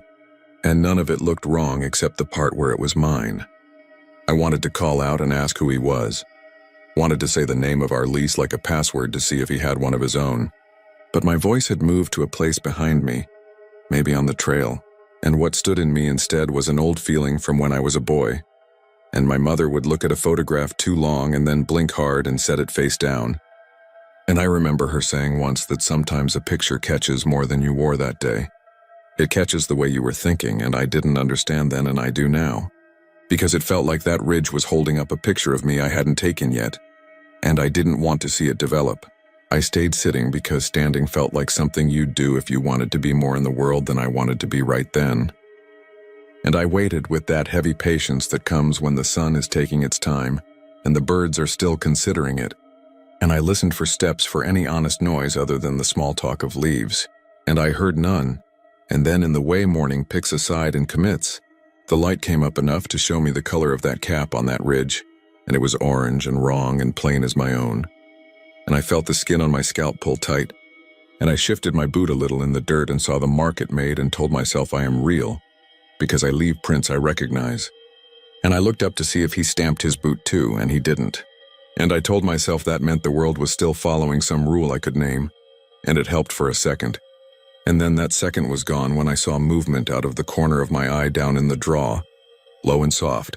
The real kind of movement that belongs to animals, and I held that with my eyes without turning my head because I wasn't going to break whatever line had been drawn between me and that ridge. And 3 does came into view, like shadows, deciding to be bodies again, calm, heads down, no worry in their steps, and they moved north like the day had told them to. And if there'd been a buck behind them, he stayed in the timber, and I didn't care about him anymore. I didn't care about anything that moved on 4 legs. I only cared about that one shape that kept showing me pieces of myself. And I don't know how long we held each other in that stupid stillness. But I know the first bird call of morning came out thin and strange to my ear, like it had been played through a radio not tuned right. And I thought then about radios and how when a station fades, there's that stretch where you hear two things at once and neither is music. And that was how my head felt. Crowded with the same noise coming from two places, mine and the ridge. And the only honest thing I'd heard all morning was the scrape of my boot and the soft feed of those does. And I decided without deciding that I was going to leave. And that felt like breaking a promise to my dad for a second, and then it felt like keeping one to myself. And I stood as slow as a man stands when his back is telling him about his age and his years. And I slung the rifle because I wasn't going to point it at anything I didn't understand. And I wanted to look away as I did it, but I didn't let myself. I watched that ridge to see if he would move. And he did. He slung his rifle exactly as I did. And you'd think that would settle it one way or another in my head. But it didn't.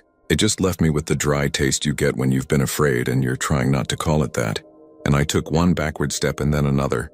And he matched me, only that he didn't go backward, because the ridge wouldn't have let him without stepping into air. And he didn't blink out or fade. He just stayed and stayed. And I turned because I had to keep the ground honest under my boots. And the path behind me was the same and different in the way the kitchen is after you get a phone call.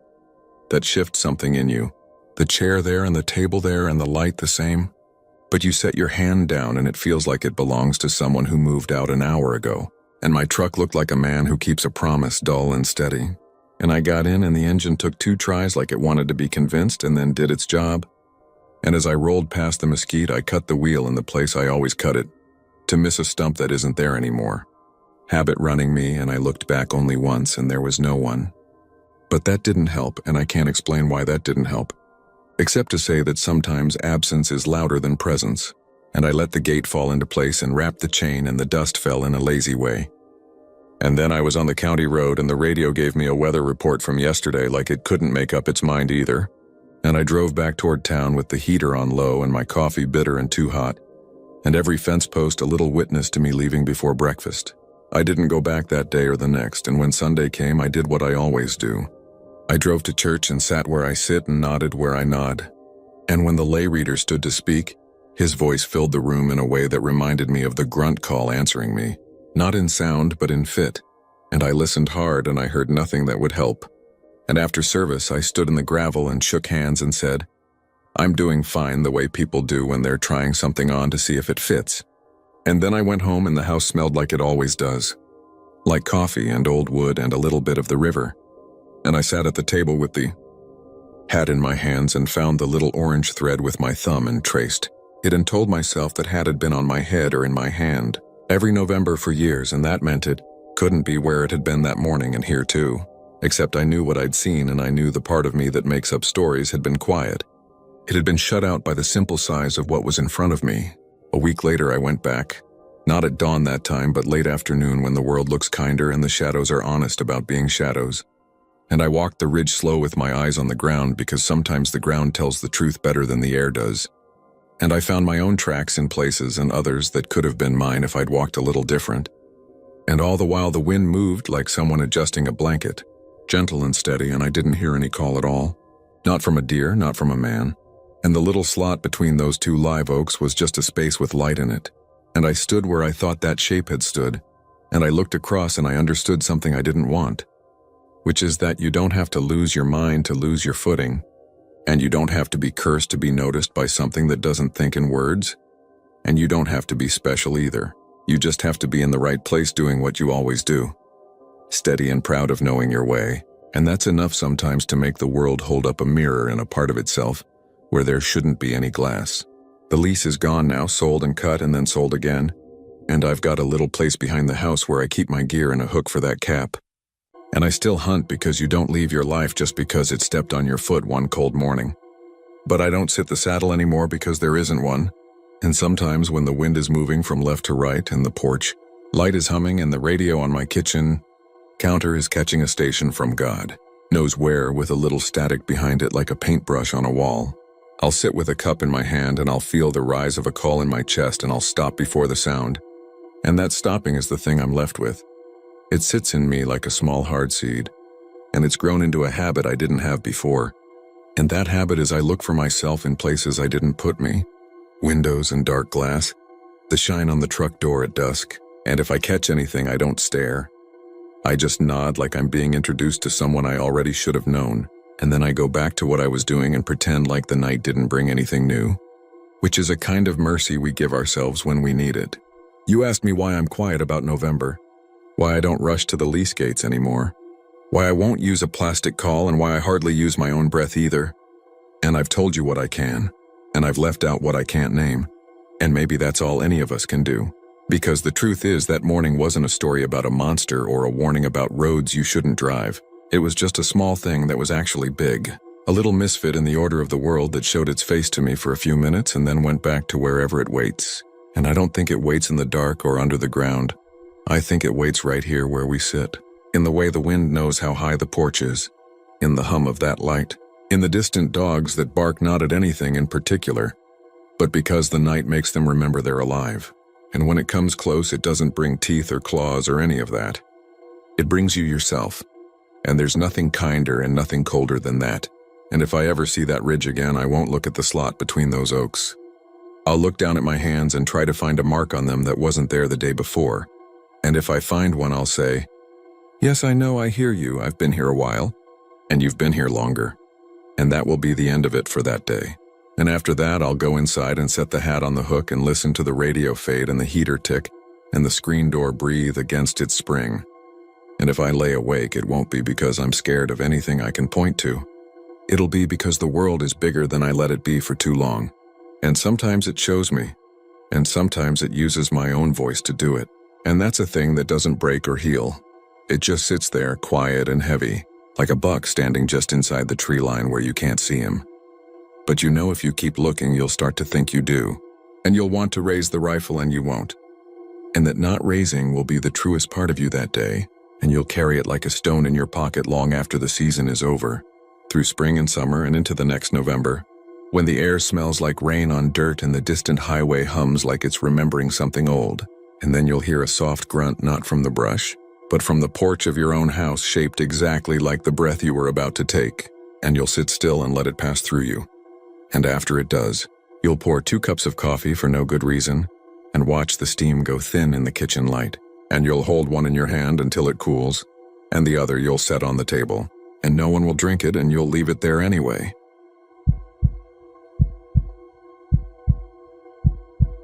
My name is Teresa Garza, and I'm from San Saba, Texas. I always start that way when I tell this, like I have to set my feet on the ground before I step out into the dark of it.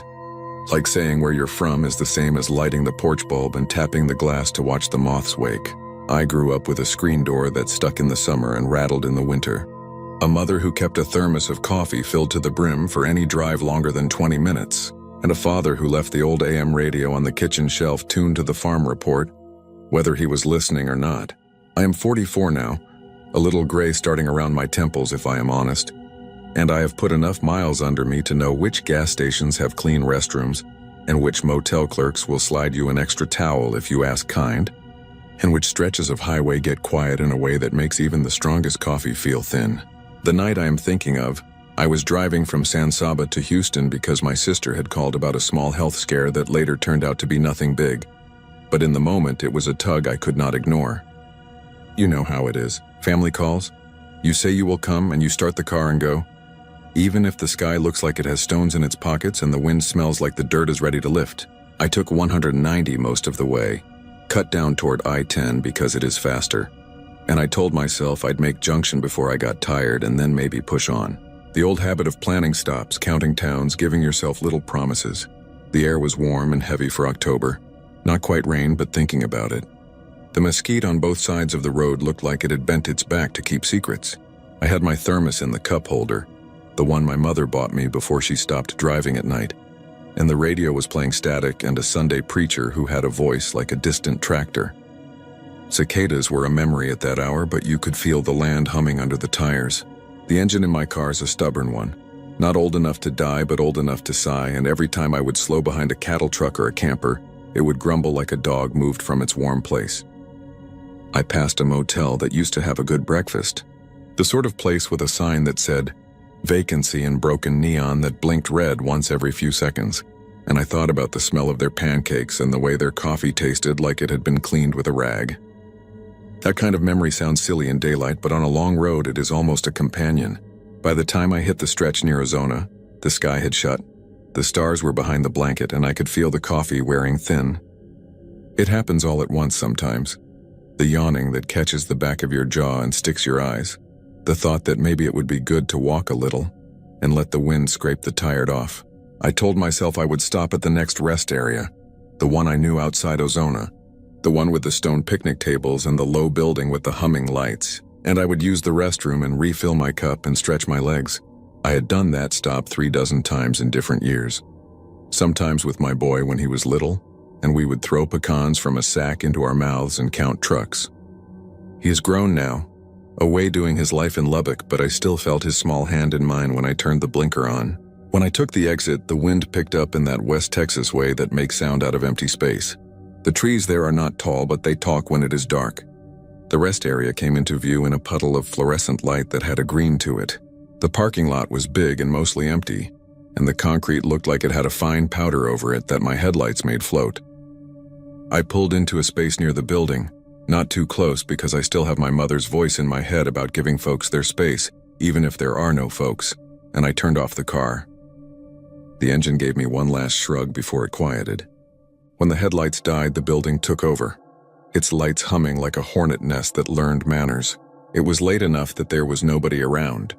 No idling big rigs, no vans with curtains, no cars parked nose to nose with the building like they were trying to drink from it. Just me and the light and the wind clicking through the metal flagpole rope.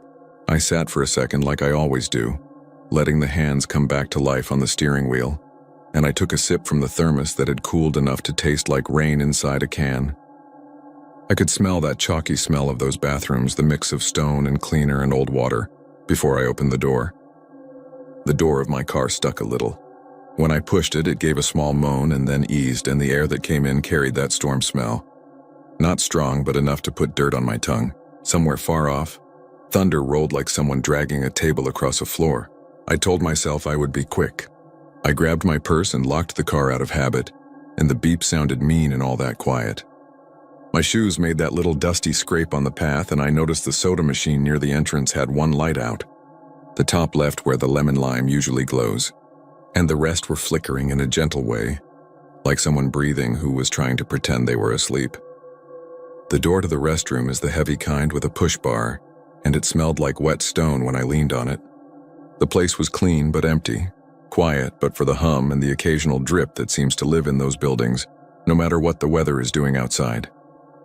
I stood there for a second and let my eyes adjust to the different kind of light, that flat light that makes everything look closer than it is. The stalls here, if you know them, are painted a dull tan, and the locks are little sliding tabs that have been pushed and pulled by decades of hands. There are 3 of them in the ladies' room. I always choose the leftmost when I can because you can see the door from there, and I guess that makes me feel like I am still in the world while I take care of what I need. I went in, slid the lock, set my purse on the hook that squeaked like a mouse, and I did what I came to do. I apologize for the plainness of that, but we are human and the road makes us so. While I was there, I could hear my heart slow down after the drive, that heavy thump settle, and I listened to the hum of the vent and the soft tap of a loose chain on the sink by the paper towel dispenser. The air wasn't cold exactly, but it had a bite to it, like a basement floor in January. I finished, flushed, and was standing there letting the world settle in, not in any hurry, just letting the quiet pull the rattles out of my bones. That is when I heard it. A tap, then a little space, then another tap. It came from the stall to my right, the middle one. Slow, like someone checking to see if I was there. Not a knock on the door, not a human voice. Just that knuckle on the partition sound that everyone knows. The kind of sound that runs down the spine before it reaches the ear. I am not the jumpy kind. I thought maybe I had missed someone coming in. I said in that tired voice people use in bathrooms when they are trying to be polite, in a place where politeness feels too big. Sorry, it's occupied. Then I realized I sounded like I was apologizing for existing, and that bothered me in that small way that can turn big if you let it. The tapping stopped when I spoke. I stood still waiting for the shuffle of feet or the sound of the other stall door opening, the little metal clank, but nothing came. I reached for the latch, and while my thumb slid the metal, the tapping started again. Tap. Pause long enough to count 2 breaths. Tap. The exact same kind of touch, the exact same pace. I set my hand on the latch and let it be. I'm not proud to say it, but I leaned a little to look through the gap near the hinge. You know that sliver that shows a triangle of the world beyond? There was nothing. No shoes, no coat hanging low, no shadow where a shin would make the light bend.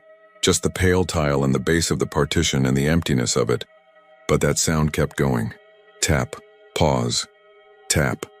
My heart started up again in the high part of my chest and my mouth went dry in that way that makes you swallow for no reason except to prove you can. I told myself it was a pipe or some loose piece of metal moving in the vent. That would have been fine. Wind can play tricks on a building that is trying hard to stay one piece. So I waited, looking at that crack of space, making my eyes hurt for staring. The tapping continued, same tempo, not faster when I watched, not slower when I told myself to stop being foolish. I must have stood with my hand on that latch for a full minute. The bathroom did not give me any help. It had that stillness that comes when every machine inside it is working exactly the way it should. I decided I would open the stall, wash my hands, and leave. I have never been a dramatic person. I slid the latch and eased the door out, and as soon as the door came off the frame, the tapping ceased. The air in the bathroom felt heavier then, like a room where someone had been crying a few minutes before and was now still. I stepped into the main part of the room and glanced to my right, expecting to see someone standing there who would shrug and look at the floor, and we would both laugh a little and get on with our lives. But the middle stall door was open, the toilet lid down, the space empty in a way that seemed like it had been empty a long time. The last stall all the way to the right was closed, so I chalked it up to somebody being quiet in there. I went to the sink. The faucet was one of those that spits when it starts, and I watched the water come brown for a second and then clear. I rubbed my hands together and listened to my skin make that small squeak it makes with cheap soap. And in the mirror above the sink, I could see the stall doors behind me. The last stall door stayed closed, the middle still open. While I was watching, that tapping started again. I froze, looking in the mirror because I was as determined as a child to catch the world in a lie. Tap. The sound came from the middle stall. Empty. Open. Nothing in it but a shadow and a square of paper that had come loose from the roll and was stuck to the floor by a damp spot. The tapping came again from that thin partition on my right side that the mirror showed me as just a line. I turned my head slow, like I did not want the sound to see me. The partition was there, tan, chipped where someone had been impatient with a ring. I lifted my wet hands and listened. Tap. It was softer than a knock, but louder than a drip.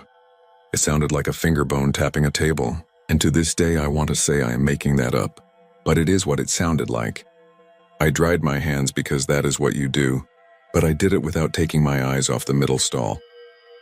The paper towel dispenser coughed up a strip and the sound made me flinch. I told myself again that someone was in the last stall, and maybe they were fidgeting or had their foot against the wall. I did not want to be the kind of person who walks out on another woman who might need help. So I did the most normal thing I could think of. I said, "You okay in there, ma'am?" My voice sounded like my mother's when the phone would ring after 9 o'clock. The last stall did not answer. The tapping stopped. The sudden quiet made the hum of the lights feel bigger, as if they had leaned in so they would not miss what came next. I had the half-thought then that if I looked down I would see shoes under the last stall, and the smallness of that hope made me feel foolish and sad. I looked, no shoes, no shadow, just the line of the door at the floor and the dim reflection of light on tile. I felt the skin on the back of my neck pinch. I said again, as polite as I could make it, "I am going to go now, have a safe night." It felt wrong to leave without saying something kind. I picked up my purse and turned toward the door. And then the tapping came again. But now it was on the outside wall of the building, beyond the far stall, as if the sound had taken a step through the stone and found a new place to speak. Tap. Pause. Tap. The same slow patience. I felt my feet wanting to move but not knowing how. I forced them. I put my hand on that heavy push bar and it was colder than it should have been. I leaned into it and the door opened and the night air came in like a big animal sniffing. The parking lot was the same as I had left it. The vending machine kept up its little dim flicker. The flag rope tapped the pole in the wind. My car sat where I had set it, a dark shape in all that light, and there were no other cars. The road beyond was empty. I stood there a moment to see if anyone would step around the corner of the building and make sense out of me, but there was no movement. The lights hummed and the insects that had gathered around them spun slow circles. I told myself to keep walking. I told myself I was tired and had let a simple sound turn into something it was not. That is a fine story until a sound shows it has a mind of its own. Halfway to my car from the wall behind me came that tapping again. It reached me like a hand on the shoulder, and I felt tears sting my eyes for no reason except that I was tired of being polite to a sound that would not be polite back. I turned because you cannot leave a thing like that without looking at it, and I saw nothing but the pale stone of the building and the dark slit of the trash can and the low roof line. The tapping came once more. This time it did not stop. It settled into a cadence, slow, steady, the exact pace of my heart when I lay down to sleep. It had that weight to it, like a person saying a name under their breath over and over. That is when I felt the cold, not on my arms or face but along my shoulders, as if a draft had learned the shape of me. I walked the last few steps to my car and unlocked it. The beep sounded louder now, like a child trying to be brave. I got in and shut the door and sat there without starting the engine. I could see myself in the dark window, and I watched the small movement of my breath and the way my hands made fists without my permission. The tapping continued steady from the wall of the bathroom. I put the key in the ignition and turned. The engine tried, then tried again. The old cough it had been making for months, deciding tonight was the night to be stubborn. The third turn caught and the car woke with a shiver. I put my hand on the gear shift and I paused, because I had the strong and strange feeling that if I drove away without finishing something, the sound would have a claim on me that would not stop at the county line. So I did what my father would have told me to do if he were still around. I looked for the human in the situation. I rolled the window down. The air came in smelling like wet dirt and metal. I said in a voice that surprised me by being steady, "I am leaving now. If you need help, I can get someone." It sounded like I was talking to a neighbor's dog who had run off, and that thought made me laugh once. A short sound that did not belong there. The tapping slowed. Not stopped. Just slowed. It felt like listening to an old man settle back in his chair when the story is over. I put the car in gear and pulled away, not fast, and I kept my eyes on the side mirror because part of me wanted to see someone step into the light and wave, and the rest of me did not want to see that at all. No one came. The building slid away behind me and the highway rose up like a straight edge. I got back on I-10 and the wind hit the car in that little dance you do with it. Hold and let go, hold and let go. I turned the radio on low to the AM band and the static was comfort. About 5 miles down, I had the thought that this was a story I would tell and roll my eyes at myself. That plan lasted until I pulled into a gas station near Sonora to refill and calm down. The station was mostly empty. Just a young man behind the counter and a woman stocking the cooler. The lights inside felt a little warmer than at the rest area, like they knew they were supposed to make you sleepier. I poured my thermos full from the coffee machine that had the sign "Not responsible for burns" taped to it, and I set the lid and thought about the foolishness of being afraid of a sound. When I paid, the young man asked me if I was going east or west, and I said east, and he said, "Watch the wind near the overpass, it pushes folks around." He said it like he had said it 1,000 times, which he probably had. Then he looked at me closer in that way a clerk will when they think they are being polite, and he said, "You okay, ma'am?" Like he was checking a box on a list, and because I had not used my voice for a while, I told him about the rest area. Not all of it. I said I thought someone was messing around in there, tapping on the stall wall, and when I checked there was nobody. I said it with a smile to keep it light. He did not smile. He said, "Which one?" And I said, "The one outside Ozona." And the woman by the cooler, who had not turned around, said in a voice that had no surprise in it, "The one with the low roof and the stone tables," and I said yes. The boy glanced at her and then back at me and he said, "I do not like that place," and I asked why, and he shook his head like he did not want to be on the hook for saying something he could not back up. The woman said it is always cold in there, even in July, and he made a face that said, "Leave it alone." I left with my coffee in the sense that I had told too much to strangers. Back in the car, I sat with the cup between my knees and watched the night move past the edges of the windshield. Some part of me was waiting for the tapping to start in the door of the car, like a child afraid of the wrong thing. But the only sound was the idling engine and the soft purr that has always been there when it is warm. I drove to Houston and the wind did its business at the overpass like the boy said, and the rain finally arrived outside of Katy in a neat sheet that washed the world down to a line of red taillights. My sister was fine, better than fine, happy to see me, And when I opened my overnight bag, I found I had packed a pair of shoes from 2 different pairs, and we laughed the way sisters do when you know everything about each other and none of it matters. I told her about the tapping around lunchtime the next day, and she listened. She is a practical woman, older by a year, and she said it could have been pipes, and I said it could have been. She said it could have been some other woman in there who did not want to be bothered. And I said I had looked, and she said sometimes we look and do not see, and I said sometimes we see the thing that wants to be seen. She shook her head and poured more coffee. That should be where the story ends. A tired mind and a restless building and nothing to it. I went back home 2 days later. The sky was clearer for the drive, and the kind of sun that comes with cool air made the edges of everything sharp. When I neared Ozona, I thought I would keep going this time, but the coffee had done its usual trick of being both gift and curse, and I pulled off at the same rest area because at some point you choose to not make a place your enemy. The parking lot was busier, 2 pickups and an old RV whose curtains were drawn. The air smelled like someone had just mowed the road edge. The same building, the same hum, the same soda machine with the top left light out, and I laughed at myself in a kind way and went in.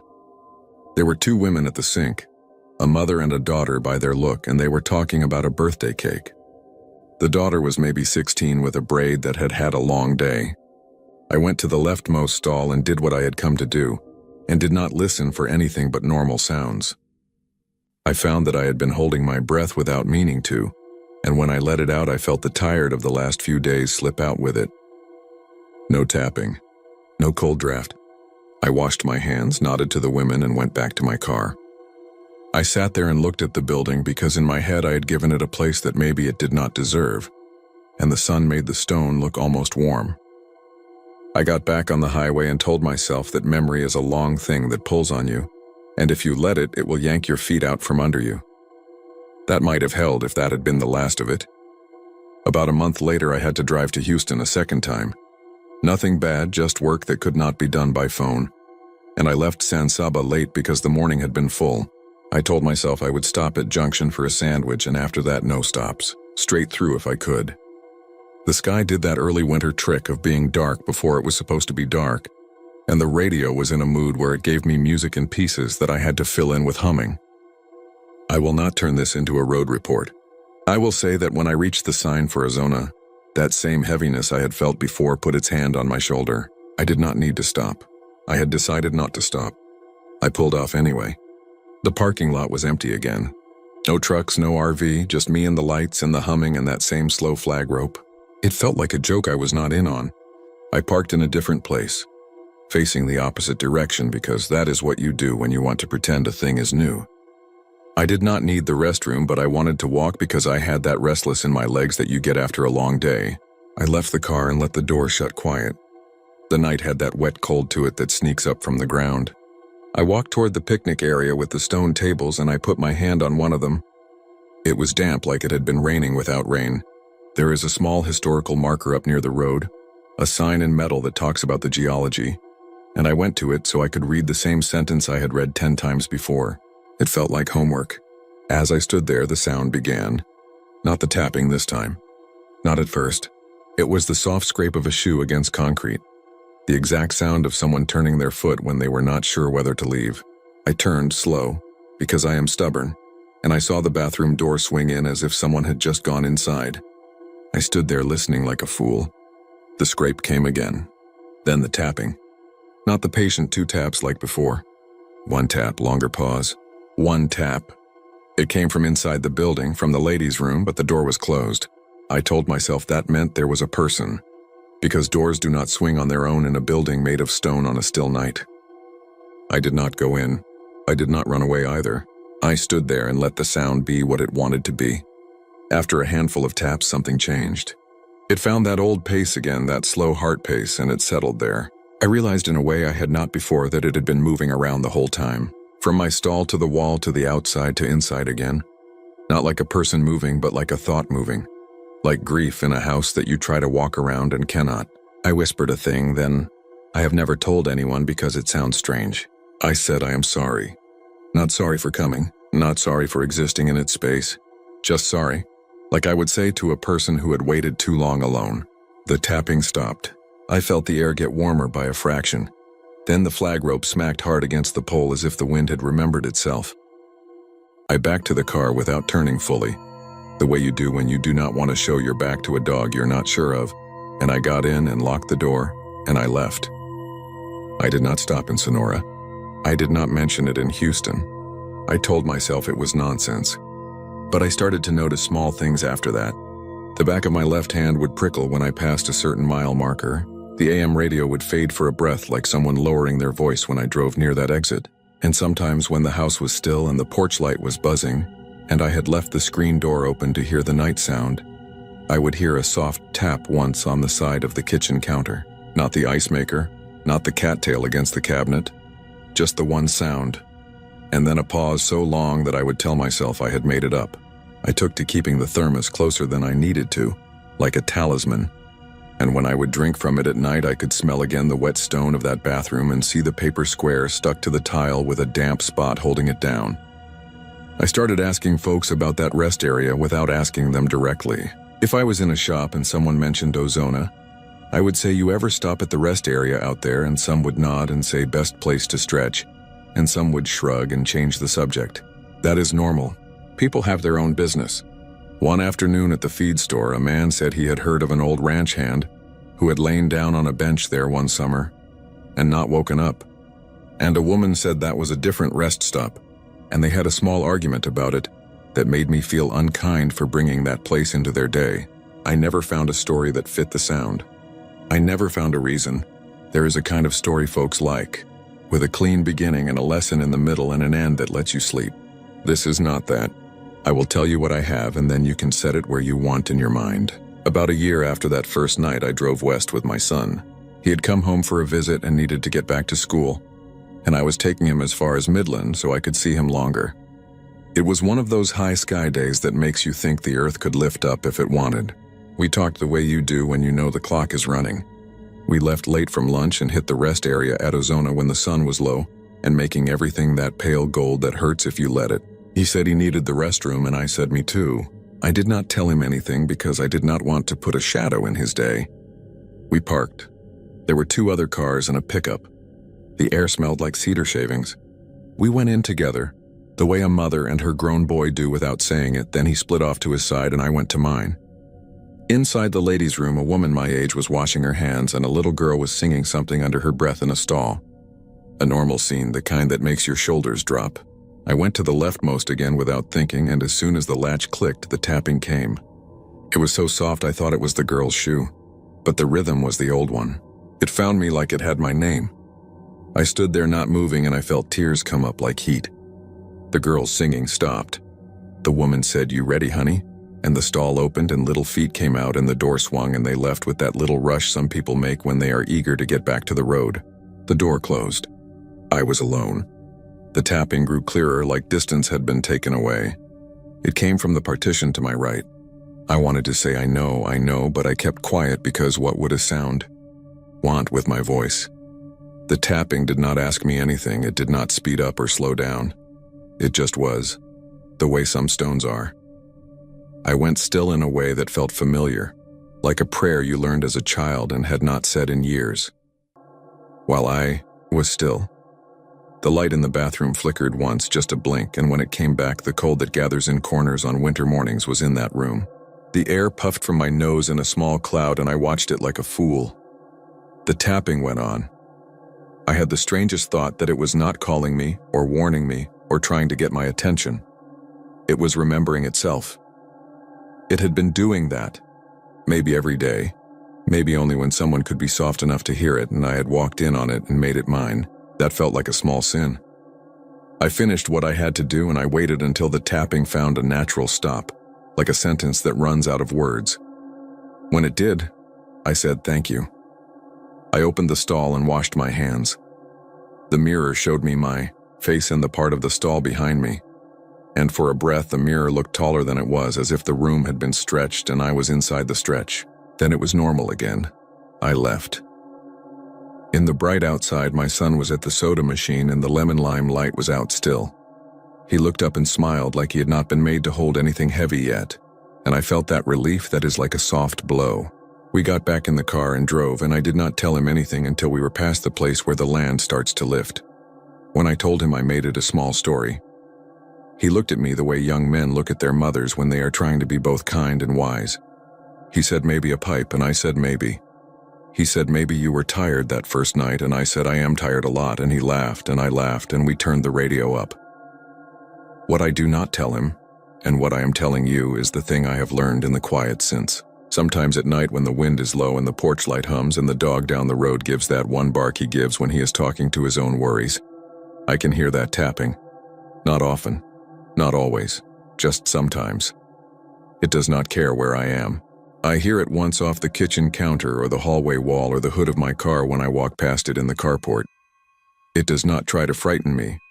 It does not seek me like a person would. It is a patient sound, like rain that never starts, and it keeps the same pace it had in that stall, the pace that sits right with a heart when it is lying down. I am not sure if it is in my head or in the world. I am old enough now to know that those are not as different as you want them to be. I have thought about going back to that rest area and sitting on the stone table half the night to see if someone else hears it, to ask a stranger on a quiet Sunday to come listen with me. But I never do. Some things are not meant to be settled in group. When I do stop there, because roads make their own rules, I use the restroom and I keep my eyes soft and kind. I do not go around tapping like a fool. I do not invite anything. I take only what is given. Once, not long ago, I lingered by the door to tie my shoe. From the men's side, I heard a laugh that had the scrape of cigarettes in it. A trucker came out, looked at me, nodded, and said in that plain way truckers have, "You hear that damn tapping in there sometimes?" He said it like talking about an oil change. I felt my mouth go dry and I asked what he meant. He squinted toward the building and said, "Feels like some son of a gun drumming his fingers on the wall. Not always. Just when I am bone tired, and it gets on my nerves enough to make me drive on." Then he spit into the dirt and smiled, the good kind of smile that says there is no harm intended. And he walked to his rig and it groaned awake, and the sound of it washed me clean for a second. He never asked me what I had heard, and I never told him. We let it be the weather. I think about that often. He called it drumming. I call it tapping. Maybe that is the difference between a man who has to drive to make a living and a woman who drives to find her family. I do not have a lesson. I have a sound that found me in a building at a rest stop outside Ozona, and a handful of nights where the world felt thin like old cloth, and I could feel the other side of it with my fingertips. The last thing I will say is this. Sometimes when I pull into my driveway after dark, the way the porch light throws itself over the gravel makes the stones look like they are breathing. I turn off the engine and it gives that one last shrug, and the night comes up to the windows. I sit for a second before I start toward the door. In that second, I will hear a soft tap from the fence post or the mailbox or the hood of the car cooling in the air. It is small and patient, and it does not ask anything of me. I sit with it, the way you sit with an old friend you do not know how to help. Then I get out and the screen door complains and the coffee smells like rain and the radio whispers something I cannot quite hear. I keep my voice low in my own house. I move gentle. I do not turn on all the lights at once. I put my hand on the counter, on the cool laminate that my father cut and glued when we thought we would be there forever, and I breathe. I think of that stall and that paper square on the floor, and the way the light blinked once like a slow eye. And I think about how the parking lot looked when there was only my car in it, and how the wind moved through the mesquite like a body changing its mind in sleep. I would like to tell you that I do not mind it now, that I am used to it. That is not the truth. I mind it the way you mind a song you cannot remember the rest of. I carry it with me anyway. If you stop there one night and you hear it, you might think of me and say my name in your head, and I would be grateful for the company even if I do not know it in the moment. It is not a story about danger. It is not even a story about fear in the way people like their fear, with teeth and a cornered thing. It is a story about a sound that keeps time with the heart, and how lonely the world can be in the places we build for rest. I am telling it to you because the night is quiet, and the porch light is humming, and far off I can hear thunder that may or may not come closer, and I have lived long enough to know that some truths are small and steady, and do not end when you pull onto the highway. They ride with you, tapping their finger against the wall you cannot see, Patient as weather, old as stone, and always, it seems, just one stall away.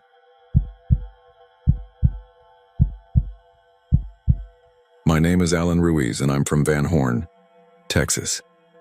I'm 57 now, and I've spent most of my life out here between the highway and the raw edge of the desert, doing livestock inspection for folks who still run cattle the old way, with more patience than money and more sky than neighbors.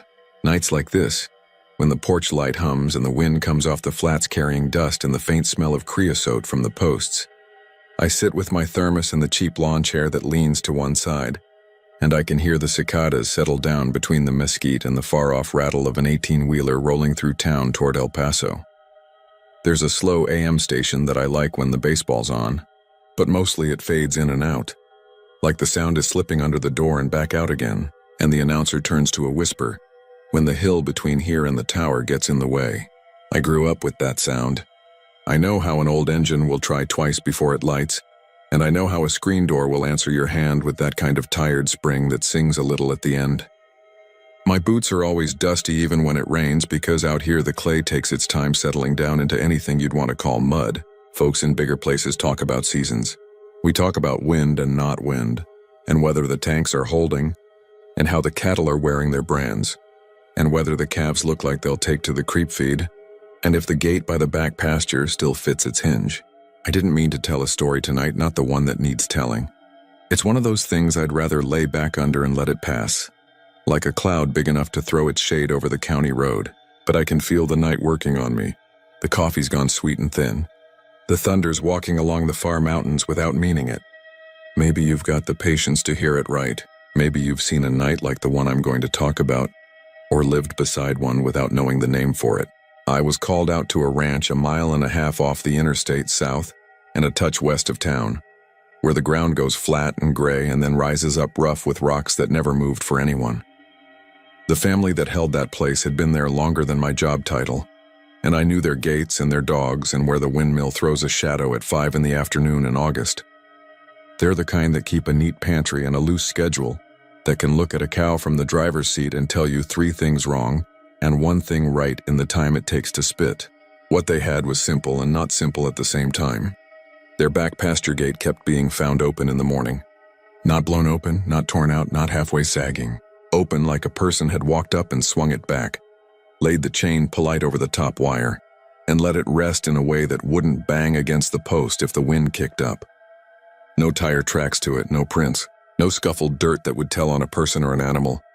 And the oddest part was the cattle. They never walked through.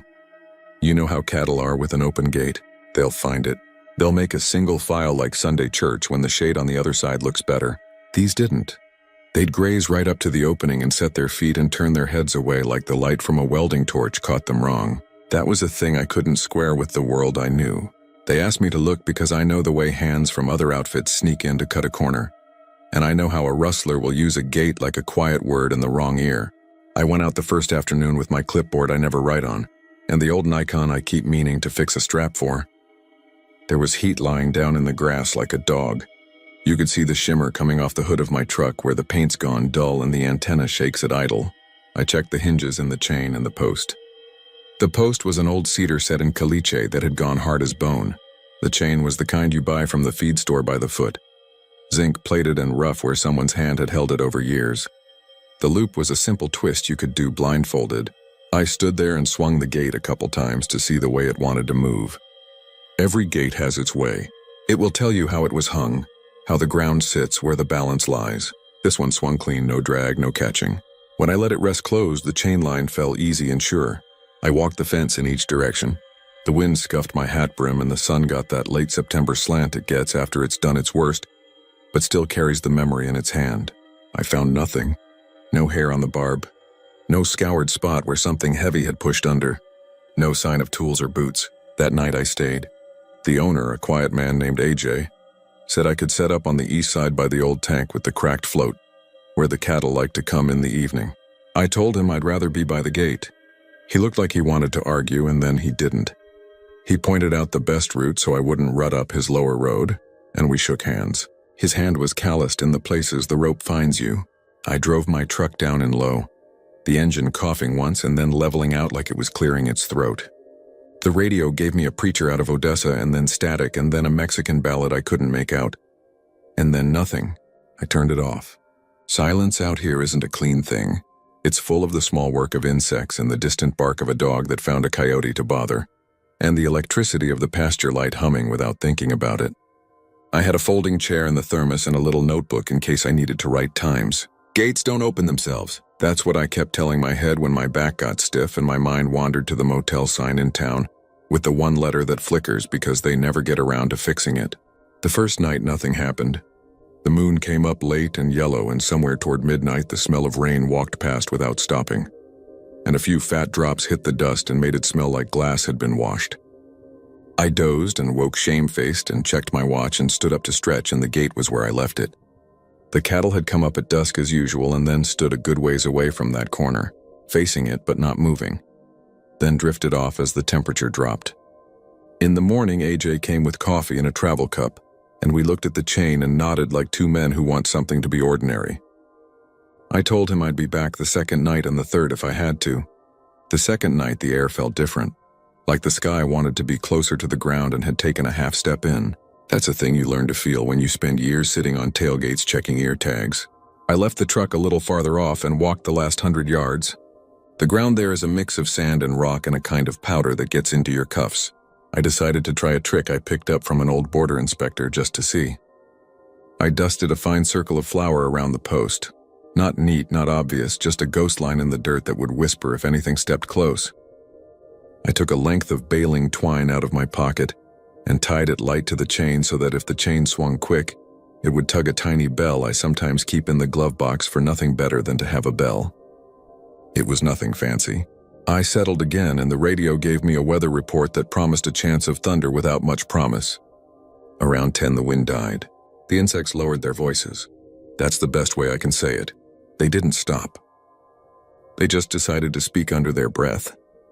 The cattle weren't near. They were black shapes against the field, a mile of open, and yet I had the clear sense of something gathering at the fence the way a dog will gather at your heel and not touch you. I breathed slow and told myself it was my own head. I sipped the coffee and remembered holding my daughter on a day like this when she was small, and her head was hot from the sun, and how she relaxed when she heard the truck. And I pushed that memory away because it had no place there. After 11, a light blinked once to the north, far beyond any house I knew, as if a truck crested a rise and dipped again, but no engine sound followed. I checked my watch and I looked up, and I swear I would have told you on a stack of Bibles that I heard the small click of chain on metal, like a dress hanger brushing another in a dry closet. Nothing else. No bell, no swing. I stood slow so my chair wouldn't complain, and the gate was open. It was just open. The chain lay over the top wire, same as each morning, with that careful look to it, that kind of respect that a man with a long day still gives a thing he uses. The flower ring was untouched. The powder by the post was soft and clean. The twine was still in the same loose bow I had tied because I never learned to tie anything better. I don't mind telling you that I took a step back and then another. Not out of fear the way city folks talk about fear, out of the kind of knowledge that tells you a story you hadn't thought to listen for. I stood there and said out loud that I saw it. I saw it. The cattle were a little closer, lined up in a way that made me think of church again, not because of the quiet but because of the arrangement. A kind of unreadable attention fixed toward that absence. They didn't step through. Not one hoof. AJ came in the morning and he looked at me and I looked at him, and I said it was open when I looked. He asked if I fell asleep and I told him no, and that was true. Or true enough, because whatever happened happened under my eyes, even if I don't have a word to set it on the table. He told me about his father hanging that gate 30 years back, replacing an older one that had swung from a hackberry post that's gone now. He said his father used to mutter about the back line once or twice a year, cussing like the post was playing cards and hiding a couple aces. He didn't press me to explain. That told me he'd seen enough of the world's odd spots to know when talk won't change anything. The third night I came earlier and walked the fence all the way to where it meets the BLM land. It's a place most folks don't bother with, where the mesquite grows low and hard and the jackrabbits leave a crosshatch of paths you can't read, unless you're part rabbit. I found an old corner brace made from T-posts hammered together with wire that had rusted to the color of old pennies. On one of the posts, at the height of a man's knee, there was an older brand burned into the metal like someone had heated iron and pressed it to the post. which is foolish because you can't brand metal like that, but it looked that way anyway. It was a simple thing, a circle with a notch, and it meant nothing to me. I put my hand on the post and it was warm in the shade. That could have been the afternoon. That's what I told myself. I went back to the gate and sat. The radio picking up nothing made a kind of comfort. I saw a pair of headlights on the highway headed west. Then they were gone. The clouds moved over the moon and set an edge on the pasture like a hill that wasn't there. The bell on my twine was still. I waited and I had the sense of being listened to by something that wasn't behind me or in front of me, but around me the way a house listens when the family has gone to bed and the refrigerator ticks and the hot water pipes settle themselves down and the house decides if it will give one more pop to the roof. I must have breathed shallower without meaning to. The hair on my arms felt like the room cooled. No wind. No insect brave enough to speak out of turn. I knew if I looked away, even to sip, it would be open. So I held it with my eyes like a calf at branding time that you promise you'll set down easy. I looked at the chain. I looked at the loop. I looked at the 3 links that shine newer from years of hands and one that's a different size because someone replaced it when the gate got longer or shorter with seasons. And then the strangest thing happened, and I will tell it plain. Nothing moved. Nothing made a sound. The chain was in my sight the whole time, but the gate went from closed to open without the going. It was one state and then the other, and between them there was no middle. I know how that sounds. I know what it sounds like to me, even now, years after. I could set up every detail for you twice and it wouldn't make it easier. When it was open, the cattle did what they always did. They stopped 30 feet from it, hooves quiet in the dust, and they turned their heads away and then back, and their ears flicked at flies that had fled the air, and they breathed like a song with no words. I didn't step into that opening. I wanted to, I won't lie. I wanted to because there is a kind of kindness in what you don't understand. A chance that if you join it, you won't be troubled by the part of you that demands names. But I'm a simple man with a weak knee and a mortgage and a habit of saying a prayer under my breath that has no shape. I stayed by the post and put my fingertips on the wood and felt nothing except the roughness you'd expect, and a kind of cool that wasn't weather. I said again into the air that I saw it. I said I respected it. That's the word that came to me. I respected it. The 4th morning I climbed into my truck with the thermos empty, and I turned the key and it hesitated. That old cough that's a friend until it isn't, and it caught. And the AM radio came back all at once with a farmer giving prices for feeder steers 3 states away. And I laughed one quiet laugh that nobody in the world heard but me. I told AJ I didn't think a person was doing it. He said he knew that. I said it wasn't wind. He said he knew that too. I asked him who used the back line lately and he said nobody. The open land beyond it puts you toward nothing you'd care to reach the hard way. Then he told me something I hadn't known. When his father was young, the old man who ran that place then used to leave that gate open every fall for a week. Not for cattle. Not for people. He'd watch it with a chair and a cup and he'd nod once when he shut it for winter. He didn't explain it and folks didn't ask because he was the kind who kept his hat low and his debts paid, and his word even lower. After he died in the 70s, the next owner shut it full time. And he had a run of calves that took sick and the windmill at the back wouldn't hold water for no reason anyone could fix. Then they sold to AJ's old man, and the gate went back to being open once in a while without hands. I listened and I could feel in my chest the kind of agreement a man has with a thing too old to call by name. I told AJ I wasn't going to write a report. I told him I'd keep coming out for a week because industry rules say I should, and I did. Each night the same. Sometimes it went to open early. Twice it sat closed until near dawn. Once I watched it stay closed, and then, when I cussed my coffee and stood to stretch, there it was open with my eyes on it again, same as before. I tried the camera and I got a strip of nothing. Not blackness. Not white. Just nothing, like the machine had been asked a question that had no language. On the 5th night a little rain passed for real and the smell of it off the dirt was clean and patient. The gate opened and the cattle stood their half circle, and it struck me that the earth past that opening didn't look different. But it felt different. It looked like caliche and grass and a trail made by nothing in particular. But the way the stars sat above that part of the fence had less wobble to them, as if the air had settled on a decision. I don't know what crossed that opening. I don't know if anything did. I only know that all that week I didn't sleep much, and I woke up with the weight of peace and worry on me both, which isn't a thing I'd thought a man could carry at the same time. I thought of calling the state office and putting words in a file that would live in a drawer and be read someday by a kid who'd make a face and pass it to a friend. But then I thought about AJ's father and that old man before him, and the way the chain lay polite. And I decided to do as I was taught when a wind comes up quick and you're under it. Bow your head, check your footing, wait it out, don't talk more than you have to. When the week ended, the gate stayed shut. I stopped going at night. I still went for work and for habit. Spring came and went, and the summer did that thing where it leans on you and stares. The motel sign in town stayed broken, the same letter stuttering when the nights cooled. And sometimes coming home from a long day, I'd see it and think of that gate, and of something patient using a way through that wasn't for me. The cattle grazed and calved, and there were losses and saves in the ordinary measure. The chain got shined with hands again. Life took its rhythm back like a man who coughs in church and then finds his voice. Once in a while, I'd be on a night country road and the radio would give me 2 seconds of a song I knew from when I was 20, and then snatch it away. And I'd feel my heart go soft like the old days when my wife and I would count mile markers to stay awake on the long drive to see her mother. The back pasture stayed mostly quiet after that. If a dog barked out there, it sounded like a dog. If a wind hit the eaves, it was wind. But some nights on my porch, with the light buzzing and the coffee turning bitter and the screen door creaking when I pushed it with my foot, I'd hear a big quiet lay itself down over the yard, wider than a cloud and smaller than a room, and I'd know that somewhere past the last light from any house, that gate was having its say again. I didn't go. Maybe that seems strange after all that. People like to go to the places that trouble them. I've seen men walk into bars they swore off and into arguments they didn't need, because they thought understanding lived in the middle of it. I had the feeling that whatever understanding there was lived at the edge, and that I'd already stood as close as a man like me was invited. I did one thing different. I kept a new chain in the truck, heavier, and I never used it on that gate. I hung it on a nail in my own shed, and when I'd step in at night, the smell of oil and dust and old rope, the chain would be there, heavy and sleeping, and I'd feel better for knowing it stayed with me and not out there.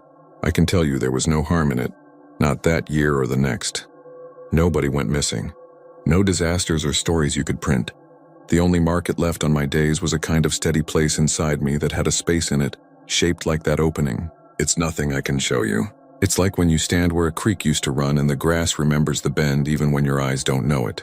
Then there was the time I went out after a storm in late October, because storms tear fences and drop branches and move a man's work from the weekend to the morning, whether he planned it or not. I had the gate on my list down toward the bottom because it behaves when it wants to. The sky had washed blue again and the dirt wore that damp smell you don't get often enough. The ground at the post was soft and I could see my own boot prints where I stood in the triangle of the chain against the post. There were no other prints that I could tell. That familiar, that usual. The chain was laid over again, neat as habit, though I hadn't been there the night before. I looked up and the cattle stood in the field with their heads turned away from the opening. Not all, not as a herd, just the few nearest. Like neighbors pretending they weren't watching your yard when the ambulance came last winter. I went to set the chain back and my hand stopped halfway, because I felt something change in the air that wasn't wind. It was that same stepping in, like the sky leaned down to speak. I didn't pull my hand back. I held it there over the metal, feeling the cool creep across my palm. I said in my head or out loud, I can't be sure. This will stay open when it needs to and I won't take it personal. I closed it anyway because that's my job. The chain made that small clothes hanger sound as it touched home. The bell on the twine that I'd left out of laziness did not stir. A jackrabbit ran a crooked line across the far edge and sat. A freight train called once where the tracks turned toward Sierra Blanca and then fell quiet like it remembered itself. I walked back to the truck slow. The engine turned on the second try with that loyal shudder. On the way to town, I passed the motel and the letter in the sign flickered and held, as if it couldn't decide whether to be burned out or alive. I didn't look in the mirror. These days I take it as a favor to be left alone with some things I can't square. I tell this now because I've got more years behind than ahead, and because sometimes a man owes the truth to the night that sat with him, even if that truth is only the shape of something he can't name. I haven't been back to sit there since that fall. The gate has its life and I have mine. When I work, I drive past it in the daylight and I see the post standing like it always did, and the chain hanging and the grass worn in the places cattle prefer, and I nod without meaning to. Sometimes I think about the men before us who stood with their cups and watched, And I wonder what they felt when the chain didn't move and the opening nonetheless was. There are things out here that do not ask our permission. There are doors you don't install and locks you don't turn and roads that travel you while you think you're the one moving. This isn't a story with a turn or a scream. It's just the lay of a piece of ground. The way a small gate in a back pasture opens overnight and no tracks and no marks. And the cattle never go through, though nothing stops them. And me, a man who counted times and carried a thermos and listened to the AM radio fade until it was just the pulse of the speaker, and then sat in a chair with dust on his boots and a good ache in his back, keeping company with something old that doesn't mind if I don't understand it. If you sit with me long enough out here, you'll hear the same wind and the porch light will hum because it always does. And the distant highway will murmur like water in a pipe. And when you look at me and ask for an answer, I'll pour us both more coffee and look past your shoulder toward the dark and say the only thing that feels right. Some gates are for more than cattle. Some things want a way through. And on quiet nights when the cicadas slow down and the thunder keeps to itself and the radio forgets every song, I can still hear the little sound a chain makes when it has already touched the post. A sound that comes after the act and says nothing has happened and everything has. I sleep fine most nights. I keep my word. I do my work. But there are a few hours very late when the world gets small and a man remembers old places, where I can feel a patch of air at the edge of this porch turn cool, and my hand will stop halfway to the door like it did that morning in the pasture, and I stand there a second longer than I need to, listening for what isn't there and knowing it is. And when I finally go inside, I leave the porch light on and it buzzes, and there is a space in the buzz like a pause in a prayer, and that is where the last gate lives for me, heavy and quiet, not asking for anything more than to be left as it is.